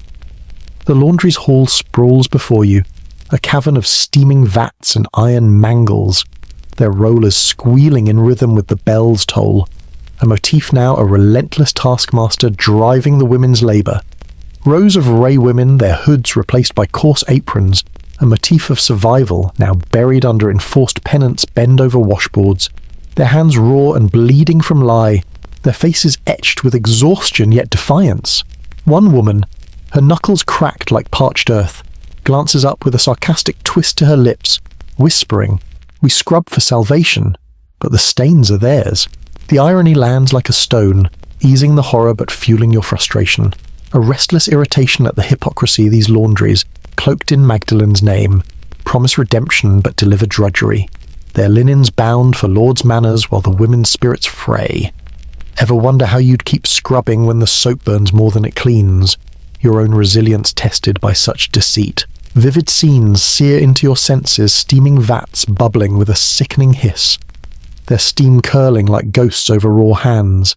Iron mangles grinding linen into submission, their squeal a grim echo of the bells, quilts stacked in corners, their bold patterns hiding absurd tidbits like initials sewn into Hem's rebel signatures. She calls them a secret defiance against the nun's watchful eyes, a poetic zoom-out where the laundry becomes a prison, filth mutating into a perverse altar of penance. Historical debates swirl. Were these Magdalene laundries genuine refuges, offering shelter in a plague-ravaged world, or labour mills exploiting the fallen to fund church coffers, their regimens a feudal chain reborn? The irony cuts deep. Churches sanctify these spaces yet profit from their toil, much like the stews they tax, leaving women to scrub away sins not their own. Modern parallels hit hard like early 20th century American sweatshops, where immigrant women toiled under reform pretexts, their labour lining corporate pockets while their spirits unravelled, a mirror to these underdogs, their resilience woven into every thread despite the burns. Empathy surges, frustration blending with reflective awe for their endurance, your chest tight as you linger by a vat, its steam stinging like a silent rebuke. A shocking element pierces the haze. A woman whispers of nuns whipping those who falter, their lashes hidden under correction for sloth. A sad act of cruelty masked as discipline. The scars on her wrists a testament to a system that heals with harm. Your frustration peaks, horror laced with irony as a nun's voice chants, "Work cleanses the soul." Sarcasm flares in you, cleansing that leaves scars. A divine jest where labour is punishment dressed as grace. The pacing slows, the vat's hiss softening to a murmur, inviting reflection amid the irritation. You kneel beside her, the floor's damp stone biting your knees, her hand clutching a sparrow feather tucked into her apron, its motif a fragile prayer for escape. Her whisper cutting through, "They scrub our hands, but not our fight." Her sarcasm, a lifeline, sparks a grim smile, easing frustration into a reflective hush, empathy grounding your irritation into a quiet awe for her unbowed spirit. You linger, the lie's sting fading as empathy takes root, a resilient admiration for her defiance anchoring your frustration. Another woman stirs, her voice a rasp. They call it redemption, but it's slavery with a hymn. Her sarcasm cuts, inviting a contemplative pause. How do you hold on to hope when work is your chain?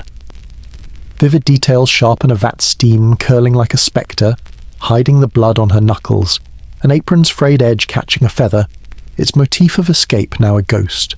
Shadows pooling under mangles, mutating into shapes that whisper of toil. The laundry's rhythm lulls, the squeal of rollers blending with soft gasps, a sad element weighing heavy, like the lost children of the baby farms, their absence a wound that fuels defiance.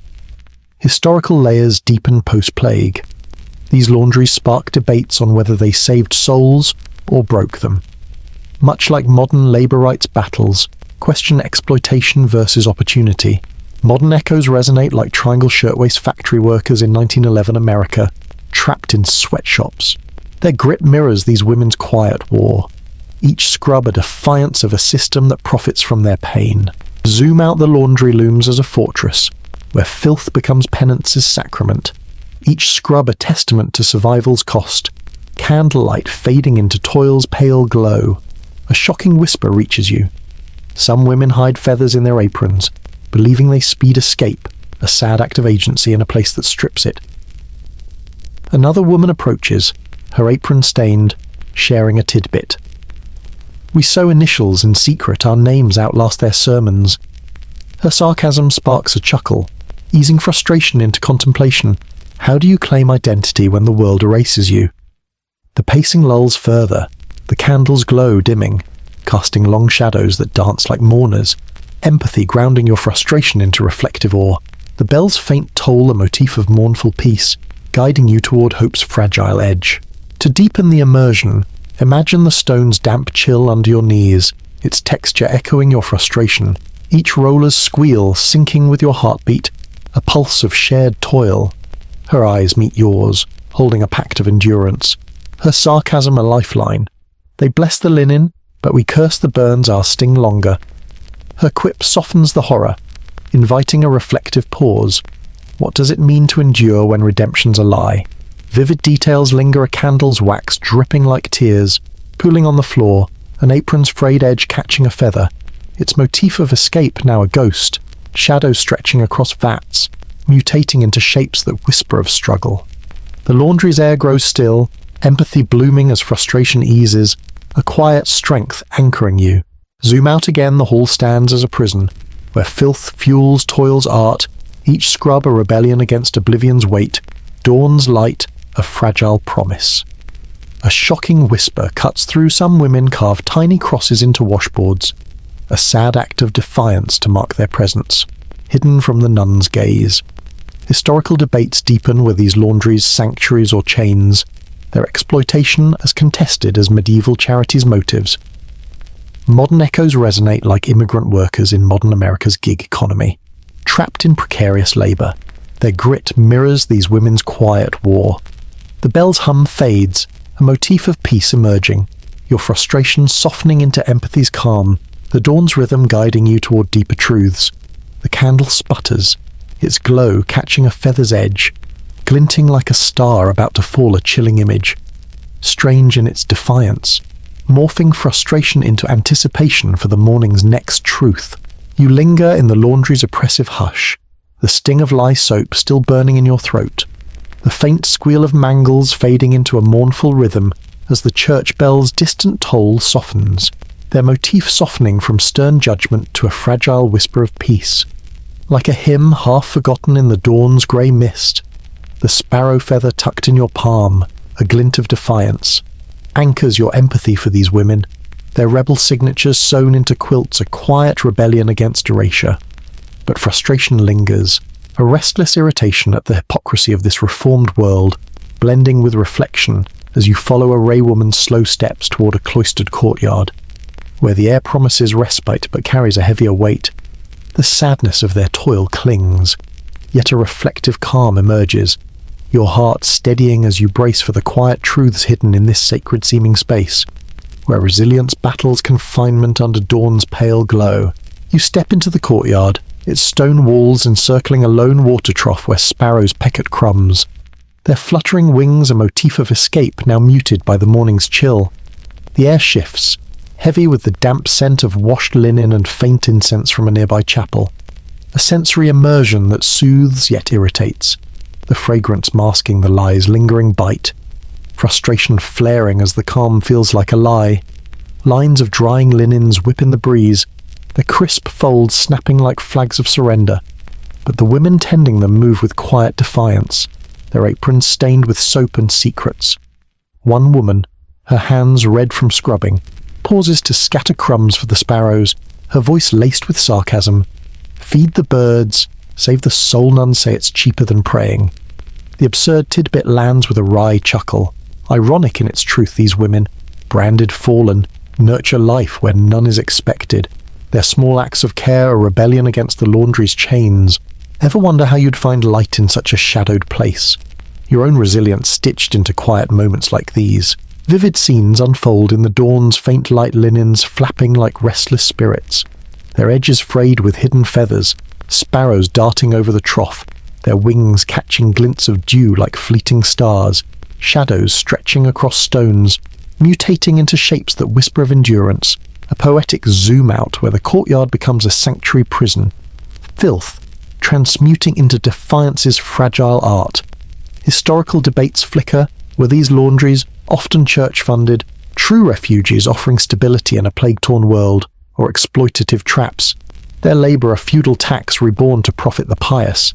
The irony stings nuns preach salvation, while their whips enforce submission, much like the stew's taxed prophets, leaving women to toil for a redemption that never comes. Modern parallels resonate like garment workers in early 20th century America, trapped in sweatshops under moral oversight. Their resilience mirrors these underdogs, weaving defiance into every fold despite the burns. Empathy surges, frustration softening into reflective awe. Your chest loosening as you linger by the trough, its water rippling like a mirror to their quiet strength. A shocking element pierces the calm. A woman whispers of nuns confiscating letters from families, claiming they stir sin, a sad act of control that severs ties. Her eyes wet with loss as she tucks a feather into her apron, its motif a prayer for connection. Your frustration peaks, horror laced with irony as a nun's voice chants from the chapel, "Blessed are the pure."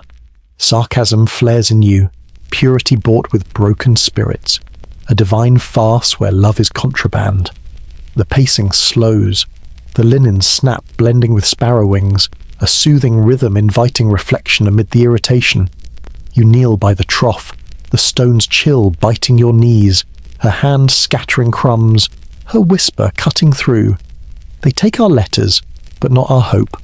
Her sarcasm, a lifeline, sparks a tearful smile, easing frustration into a reflective hush, empathy grounding your irritation into awe for her unbowed spirit.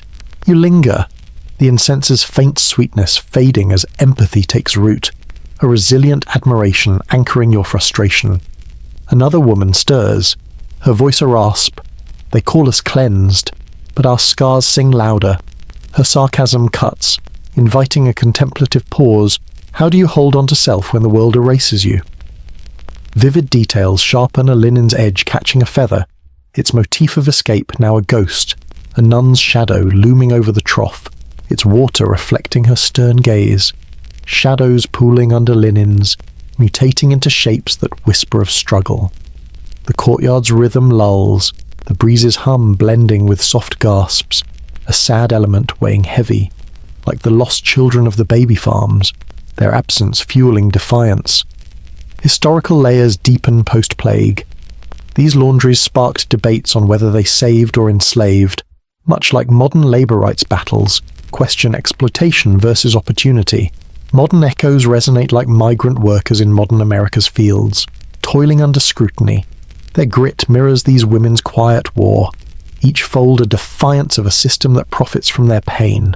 Zoom out, the courtyard looms as a cloister, where filth fuels endurance's art, each linen a testament to survival's cost, dawn's light a fragile promise.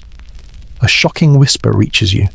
Some women hide feathers in their aprons, believing they summon sparrows to carry prayers, a sad act of agency in a place that strips it. Another woman approaches, her apron stained, sharing a tidbit. We feed sparrows to spite the nuns' freedoms in the wings. Her sarcasm sparks a chuckle, easing frustration into contemplation. How do you defy when every act's watched? The pacing lulls further. The sparrows flutter dimming, casting soft shadows that dance like hopes, empathy grounding your frustration into reflective awe. The bell's faint toll a motif of mournful peace, guiding you toward hope's fragile edge. You step from the courtyard's cloistered hush, the faint flutter of sparrows fading as the dawn's pale light pierces the mist, softening the church bell's mournful toll into a gentle hum, their motif mutating from judgment's echo to a whisper of peace, like a lullaby settling over a weary city. The sparrow feather in your palm, its glint a fragile motif of defiance, anchors your empathy for these women, their quiet rebellion's stitched initials, hidden feathers lingering as a testament to resilience against erasure. Frustration ebbs, giving way to a reflective calm, a serene peace blossoming as you wander toward a quiet square, its cobblestones glistening with dew, where the city's pulse slows, inviting you to pause and ponder the lessons woven through these forgotten lives. Sadness softens into reflection, your heart steadying as you brace for the final truths of this medieval tapestry, where horror and hope intertwine under dawn's tentative glow. You settle on a stone bench, its chill seeping through your coat, the air carrying a faint scent of wet earth and fading incense, a sensory immersion that soothes your senses, peace deepening as the square's stillness wraps you like a quilt. Statues loom in the mist, their marble faces softened by time, scrolls and torches chipped yet enduring, a poetic zoom-out where the square becomes a silent archive, filth transmuting into redemption's fragile art. Women pass by, some in tattered ray hoods, a motif of survival, now worn thin carrying baskets of bread or herbs, their steps slow but deliberate, their eyes holding a quiet defiance that mirrors the feather's glint. One pauses, her hood low, her voice laced with sarcasm, dawns like cleans better than lie too bad the priests don't agree. The absurd tidbit lands with a soft chuckle. Ironic in its truth, these women, branded sinners, find redemption in small acts of survival, their resilience outshining the church's hollow promises. Ever wonder how you'd find peace in a world that judges your every step, your own strength stitched into quiet moments like these? Vivid scenes unfold in the dawn's gentle glow, statues draped in dew, their marble scrolls glinting like forgotten vows, baskets spilling crumbs, pecked by sparrows whose feathers flutter free, a motif of escape now a whisper of hope, cobblestones reflecting faint torchlight, mutating into pools of silver that shimmer like dreams. Historical debates linger. Did the church's post-plague reforms, from laundries to stews, offer genuine redemption, or were they feudal chains reborn, exploiting the fallen to rebuild a shattered order? The irony cuts deep. Churches preach salvation while taxing vice, their bells tolling for order, yet drowning out the women's voices, a hypocrisy that echoes the stew's profits and the laundry's toil. Modern parallels resonate like America's women's suffrage movement, where resilience overcame exclusion. Their fight for voice mirrors these underdogs, weaving defiance into every step despite systemic scorn. Empathy surges, reflection deepening into peace, your heart lightening as you trace the feather's barbs, its delicate strength a mirror to their quiet war, a lesson in endurance that soothes your soul. A shocking element pierces the calm a woman whispers of a hidden ledger, buried under a statue's base, listing names of those reformed but never freed, their lives erased by the church's pen, a sad act of oblivion masked as salvation, her eyes wet with defiance yet resigned. Your reflection deepens, peace laced with irony as a distant bell chimes, "Blessed are the forgotten."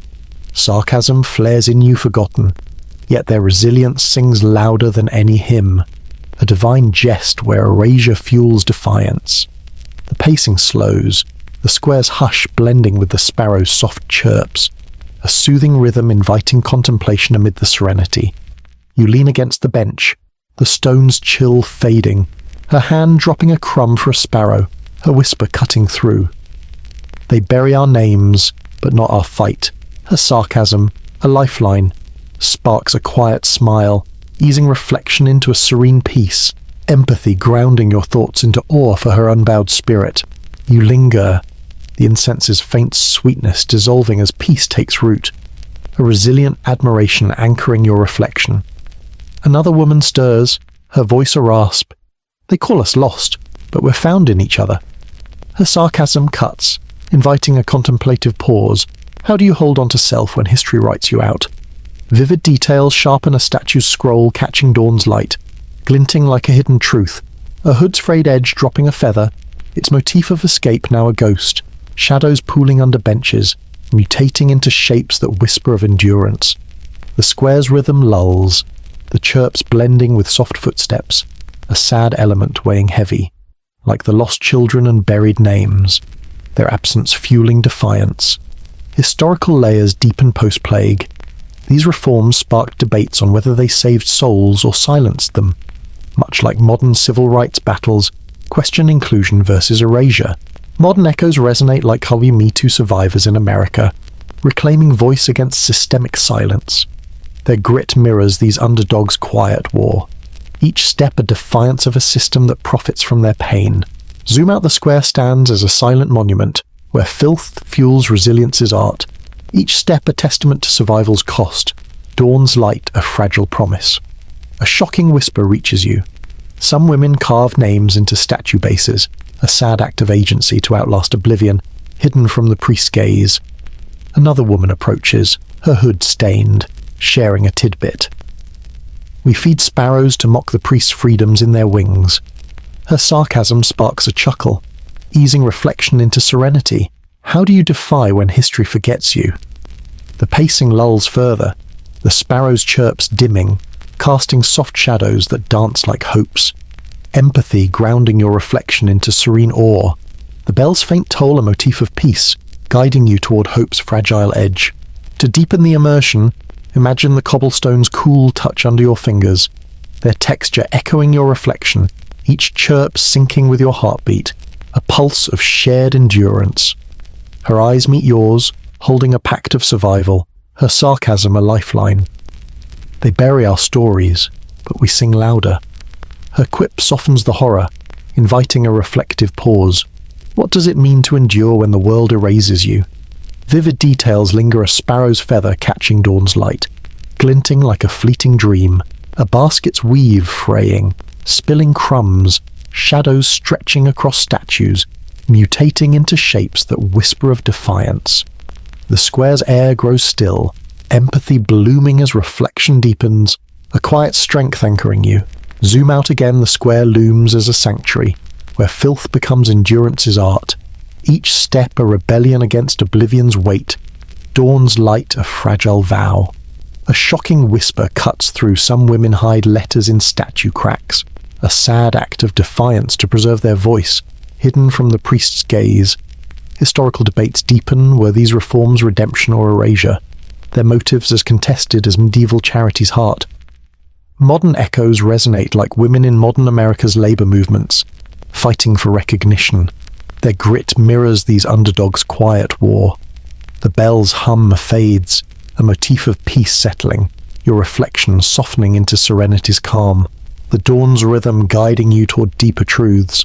The dawn brightens, its light catching a feather's edge on the ground, glinting like a star refusing to fade, a chilling image, strange in its defiance, morphing reflection into anticipation for the morning's final piece. You remain in the quiet square, the dawn's pale light softening the statue's chipped edges, the church bell's faint hum now a barely audible whisper, their motif settling into a serene lullaby that drapes the city in peace, like a quilt woven from forgotten threads. The sparrow feather in your palm, its delicate barbs catching the light, anchors your empathy for these women, their carved names and hidden letters a defiant echo against oblivion, and reflection deepens into a serene calm, a gentle peace enveloping you as you wander toward a narrow lane where the city's pulse fades to a hush, inviting you to linger on the lessons of resilience etched into these medieval lives. The horror of their struggles softens, your heart steadying as you brace for the final whispers of this tapestry, where defiance and hope entwine under the morning's fragile glow. You step into the lane, its cobblestones slick with dew, the air carrying a faint scent of wet moss and distant bread baking, a sensory immersion that soothes your senses, peace deepening as the stillness wraps you like a warm cloak, muting the city's distant clamour. Shadows pool under overhanging eaves, their shapes softening into gentle curves, a poetic zoom out where the lane becomes a silent gallery, filth transmuting into redemption's quiet art. A woman in a tattered ray hood, a motif of survival now faded but enduring, leans against a wall, her basket empty save for a single sparrow feather, her eyes glinting with quiet defiance as she murmurs, "Dawn's kinder than priest light doesn't judge." The absurd tidbit lands with a soft chuckle. Ironic in its truth, these women, my branded sinners, find solace in the morning's embrace, their resilience outlasting the church's sermons. Ever wonder how you'd find calm in a world that condemns you? Your own strength woven into moments like these. Vivid scenes unfold in the morning's gentle glow, cobblestones glistening like polished silver, reflecting faint torchlight from a distant watchman. A sparrow darting overhead, its feathers fluttering free. A motif of escape, now a whisper of peace. Shadows under eaves, mutating into shapes that whisper of endurance, their edges softened by dew. Historical debates linger. Did the church's post-plague reforms, from laundries to stews, offer redemption as claimed, or were they feudal chains reborn, silencing the fallen to rebuild a fractured order? The irony stings, bells tolled for salvation while erasing voices. A hypocrisy that echoes the taxed stews and toiling laundries, leaving women to carve their names in secret. Modern parallels resonate like women in America's civil rights movement, reclaiming voice against systemic erasure. Their grit mirrors these underdogs, weaving defiance into every step despite scorn. Empathy deepens, reflection settling into serenity, your heart lightening as you trace the feather's barbs, its delicate strength a lesson in endurance that warms your soul. A shocking element pierces the calm a woman whispers of a hidden cache of letters, tucked in a wall's crack, written by those reformed but never freed. Their words a sad act of defiance against oblivion, her eyes glistening with resolve yet sorrow. Your reflection deepens, peace laced with irony as a distant bell chimes. Blessed are the silent. Sarcasm flares in you. Silence is salvation, a divine jest where voices are buried yet sing louder than hymns. The pacing slows, the lanes hush blending with the sparrow's soft chirp, a soothing rhythm inviting contemplation amid serenity. You pause by the wall, its mossy stones cool under your fingers, her hand dropping a crumb for a sparrow, her whisper cutting through. They hide our words, but not our will. Her sarcasm, a lifeline, sparks a quiet smile, easing reflection into serene peace. Empathy grounding your thoughts into awe for her unbowed spirit. You linger, the moss's faint dampness fading as peace takes root, a resilient admiration anchoring your reflection. Another woman stirs, her voice a rasp. They call us erased, but we're etched in stone. Her sarcasm cuts, inviting a contemplative pause. How do you hold on to self when history writes you out? Vivid details sharpen a stone's mossy edge catching dawn's light, glinting like a hidden vow, a hood's frayed thread dropping a feather, its motif of escape now a ghost, shadows pooling under eaves, mutating into shapes that whisper of defiance. The lane's rhythm lulls, the chirps blending with soft footsteps, a sad element weighing heavy. Like the lost names and buried letters, their absence fueling endurance. Historical layers deepen post-plague. These reforms sparked debates on whether they saved or silenced. Much like modern battles for recognition, question inclusion versus erasure. Modern echoes resonate like labor activists in modern America, fighting for voice against systemic silence. Their grit mirrors these underdogs' quiet war. Each step a defiance of a system that profits from their pain. Zoom Out the Lane stands as a silent archive, where filth fuels resilience's art, each step a testament to survival's cost. Dawn's light a fragile vow. A shocking whisper reaches you. Some women carve initials into bread loaves, a sad act of agency to outlast oblivion, hidden from the priest's gaze. Another woman approaches, her hood stained, sharing a tidbit. We bake our names into crusts hunger remembers us. Her sarcasm sparks a chuckle, easing reflection into serenity. How do you defy when history forgets you? The pacing lulls further, the sparrow's chirps fading, casting soft shadows that dance like hopes. Empathy grounding your reflection into serene awe. The bell's faint toll a motif of peace, guiding you toward hope's fragile edge. You linger in the narrow lane's serene hush, the dawn's pale light softening the cobblestone's slick edges. The church bell's faint hum now a whisper so soft it barely stirs the mist, their motif mutating from Peace's echo to a gentle lullaby that cradles the city in quiet, like a quilt woven from forgotten dreams. The sparrow feather in your palm, its delicate barbs glinting like a fading star, anchors your empathy for these women, their carved initials and hidden letters a defiant whisper against oblivion, and reflection settles into a deep serenity, a tranquil peace enveloping you as you stand at the edge of the lane, where the city's pulse fades to a breath, inviting you to rest in the lessons of resilience etched into these medieval lives.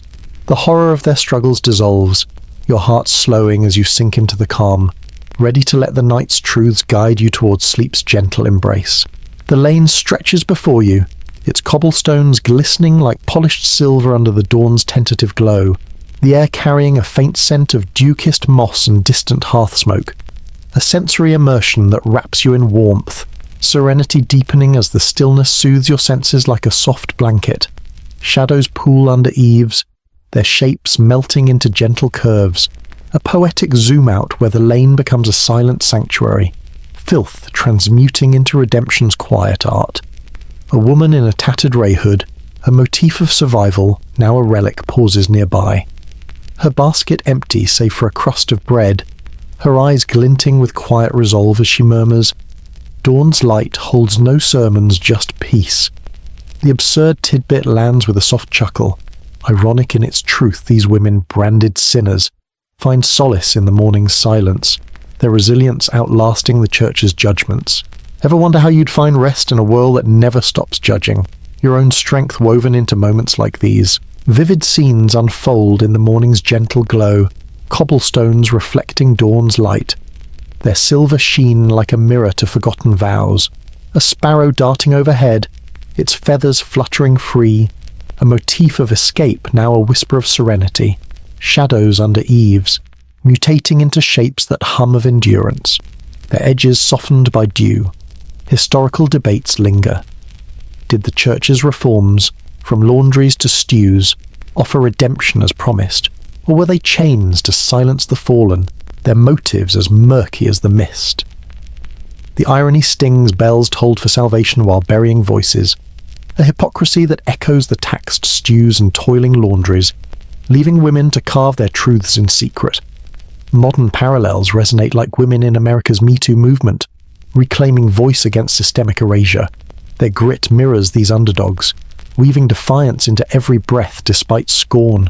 Empathy deepens, serenity settling into peace, your heart lightening as you trace the feather's barbs, its delicate strength a lesson in endurance that warms your soul, guiding you towards sleep's edge. A shocking element pierces the calm a woman whispers of a hidden prayer, scratched into a cobblestone, a plea for the forgotten to be remembered, a sad act of defiance against oblivion, her eyes glistening with resolve yet peace. Your serenity deepens, peace laced with irony as a distant bell hums, "Blessed are the unseen." Sarcasm flares softly in you unseen, yet their resilience sings louder than any chime, a divine jest where silence fuels defiance.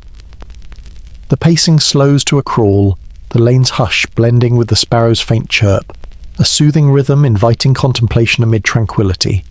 You lean against a wall, its mossy stones cool under your fingers, her hand dropping a crumb for a sparrow, her whisper cutting through. They forget us, but we dream louder.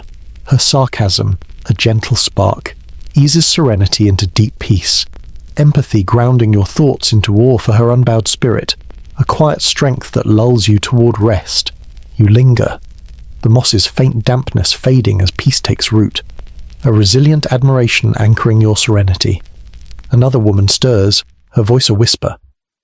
They call us lost, but we're found in the light. Her sarcasm fades, inviting a contemplative pause. How do you find peace when history writes you out? Vivid details sharpen a cobblestone's scratched prayer catching dawn's light, glinting like a hidden vow, a hood's frayed thread dropping a feather, its motif of escape now a ghost of serenity, shadows pooling under eaves, mutating into shapes that hum of endurance. The lane's rhythm lulls, the chirps blending with soft breezes, a sad element weighing gently. like the lost names and buried prayers, their absence fueling quiet defiance. Historical layers deepen post-plague. These reforms sparked debates on whether they saved or silenced. Much like modern battles for recognition question inclusion versus erasure, modern echoes resonate like labor activists in modern America, fighting for voice against silence. Their grit mirrors these women's quiet war, each breath a defiance of a system that profits from their pain. Zoom Out, the Lane stands as a silent haven where filth fuels resilience's art, each breath a testament to survival's cost. Dawn's light a fragile vow. A shocking whisper reaches you. Some women hide feathers in their baskets, believing they carry dreams to the heavens, a sad act of agency in a world that strips it. Another woman approaches, her hood stained, sharing a tidbit. We feed sparrows to dream-free priests can't tax wings. Her sarcasm sparks a soft chuckle, easing serenity into deep peace. How do you dream when history forgets you? The pacing slows further, the sparrow's chirps fading, casting soft shadows that dance like hopes. Empathy grounding your serenity into tranquil awe. The bells' faint hum a motif of peace, guiding you towards sleep's embrace. To deepen the immersion, imagine the cobblestone's cool touch under your fingers, their texture echoing your peace, each chirp syncing with your heartbeat, a pulse of shared endurance. Her eyes meet yours, holding a pact of survival, her sarcasm a gentle spark. They bury our dreams, but we fly higher. Her quip fades, inviting a reflective pause. What does it mean to rest when the world erases you? Vivid details linger, a sparrow's feather catching dawn's light, glinting like a fleeting dream, a basket's weave fraying, spilling crumbs, shadows stretching across stones, mutating into shapes of serenity. The lane's air grows still, empathy blooming as peace deepens, a quiet strength anchoring you. Breathe in, slow and deep, feeling the cool dawn air fill your lungs, carrying a faint whisper of moss and hope. Exhale, letting tension slip away like mist dissolving in light. Breathe again, each breath syncing with the sparrow's faint chirps, their rhythm a lullaby that cradles your thoughts. The lane's hush wraps you, a quilt of stories woven from defiance and dreams, their resilience a lesson that soothes your soul. Imagine the feather in your hand floating free, carried by sparrows to a sky unjudged, a final act of peace that invites sleep's gentle pull. Let the bells' hum fade, their motif now a whisper of rest, guiding you to drift, your eyelids heavy with the dawn's soft promise. The dawn brightens, its light catching a feather's edge on the ground, glinting like a star refusing to fade a serene image, gentle in its defiance, morphing peace into the quiet of sleep's embrace.